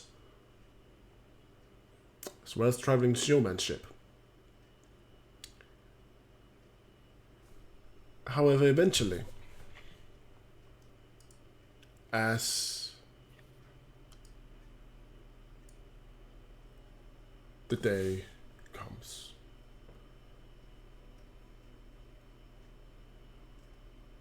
just a moment.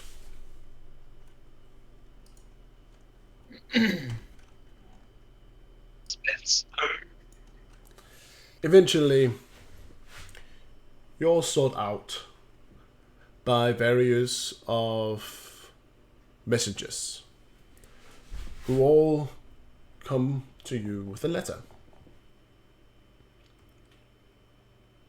These letters all seems to be from your dear old father.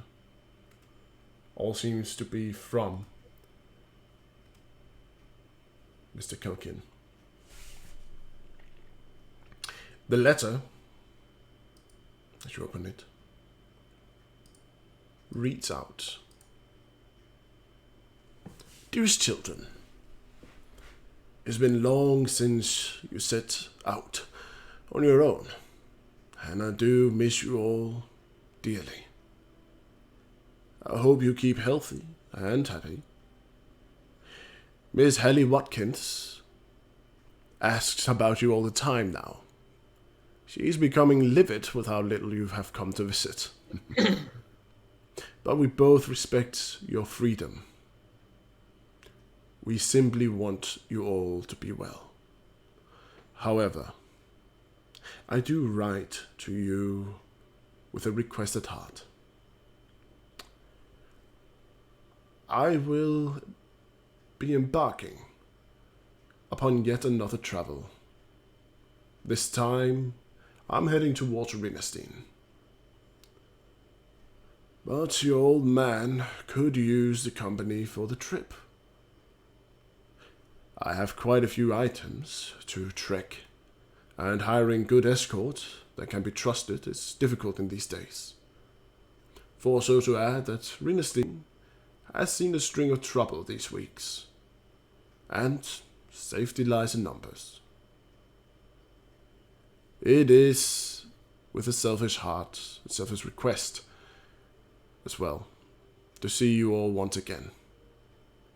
I've heard so little from some of you that I'm excited to see what you have made of yourselves out in the world. As you may have noticed, I've invested 10 gold to each of you for travel expenses wherever you may be. It's a lot, but remember to tip the messenger. If you are willing to join your old man, then please meet me en route entering the territory of Rinestein. Yours truly and loving stepfather, Theldoranis Kelkian. And that. 10. Sorry? Should we add 10 gold to our adult character sheet? I believe I've already done that for you. Really? Yes. You're just greedy. Yes. Bros, the start of that letter hit me straight in the feels. I realized how little I visited my parents. And that, adventurous, ladies and gentlemen, is where we are ending tonight's Tales of Irus. I hope you enjoyed yourself, and I do hope that you will join us all in 2 weeks when we play again. That will be the 18th of September at 19:30 or half past 7 on European time, GMT +2.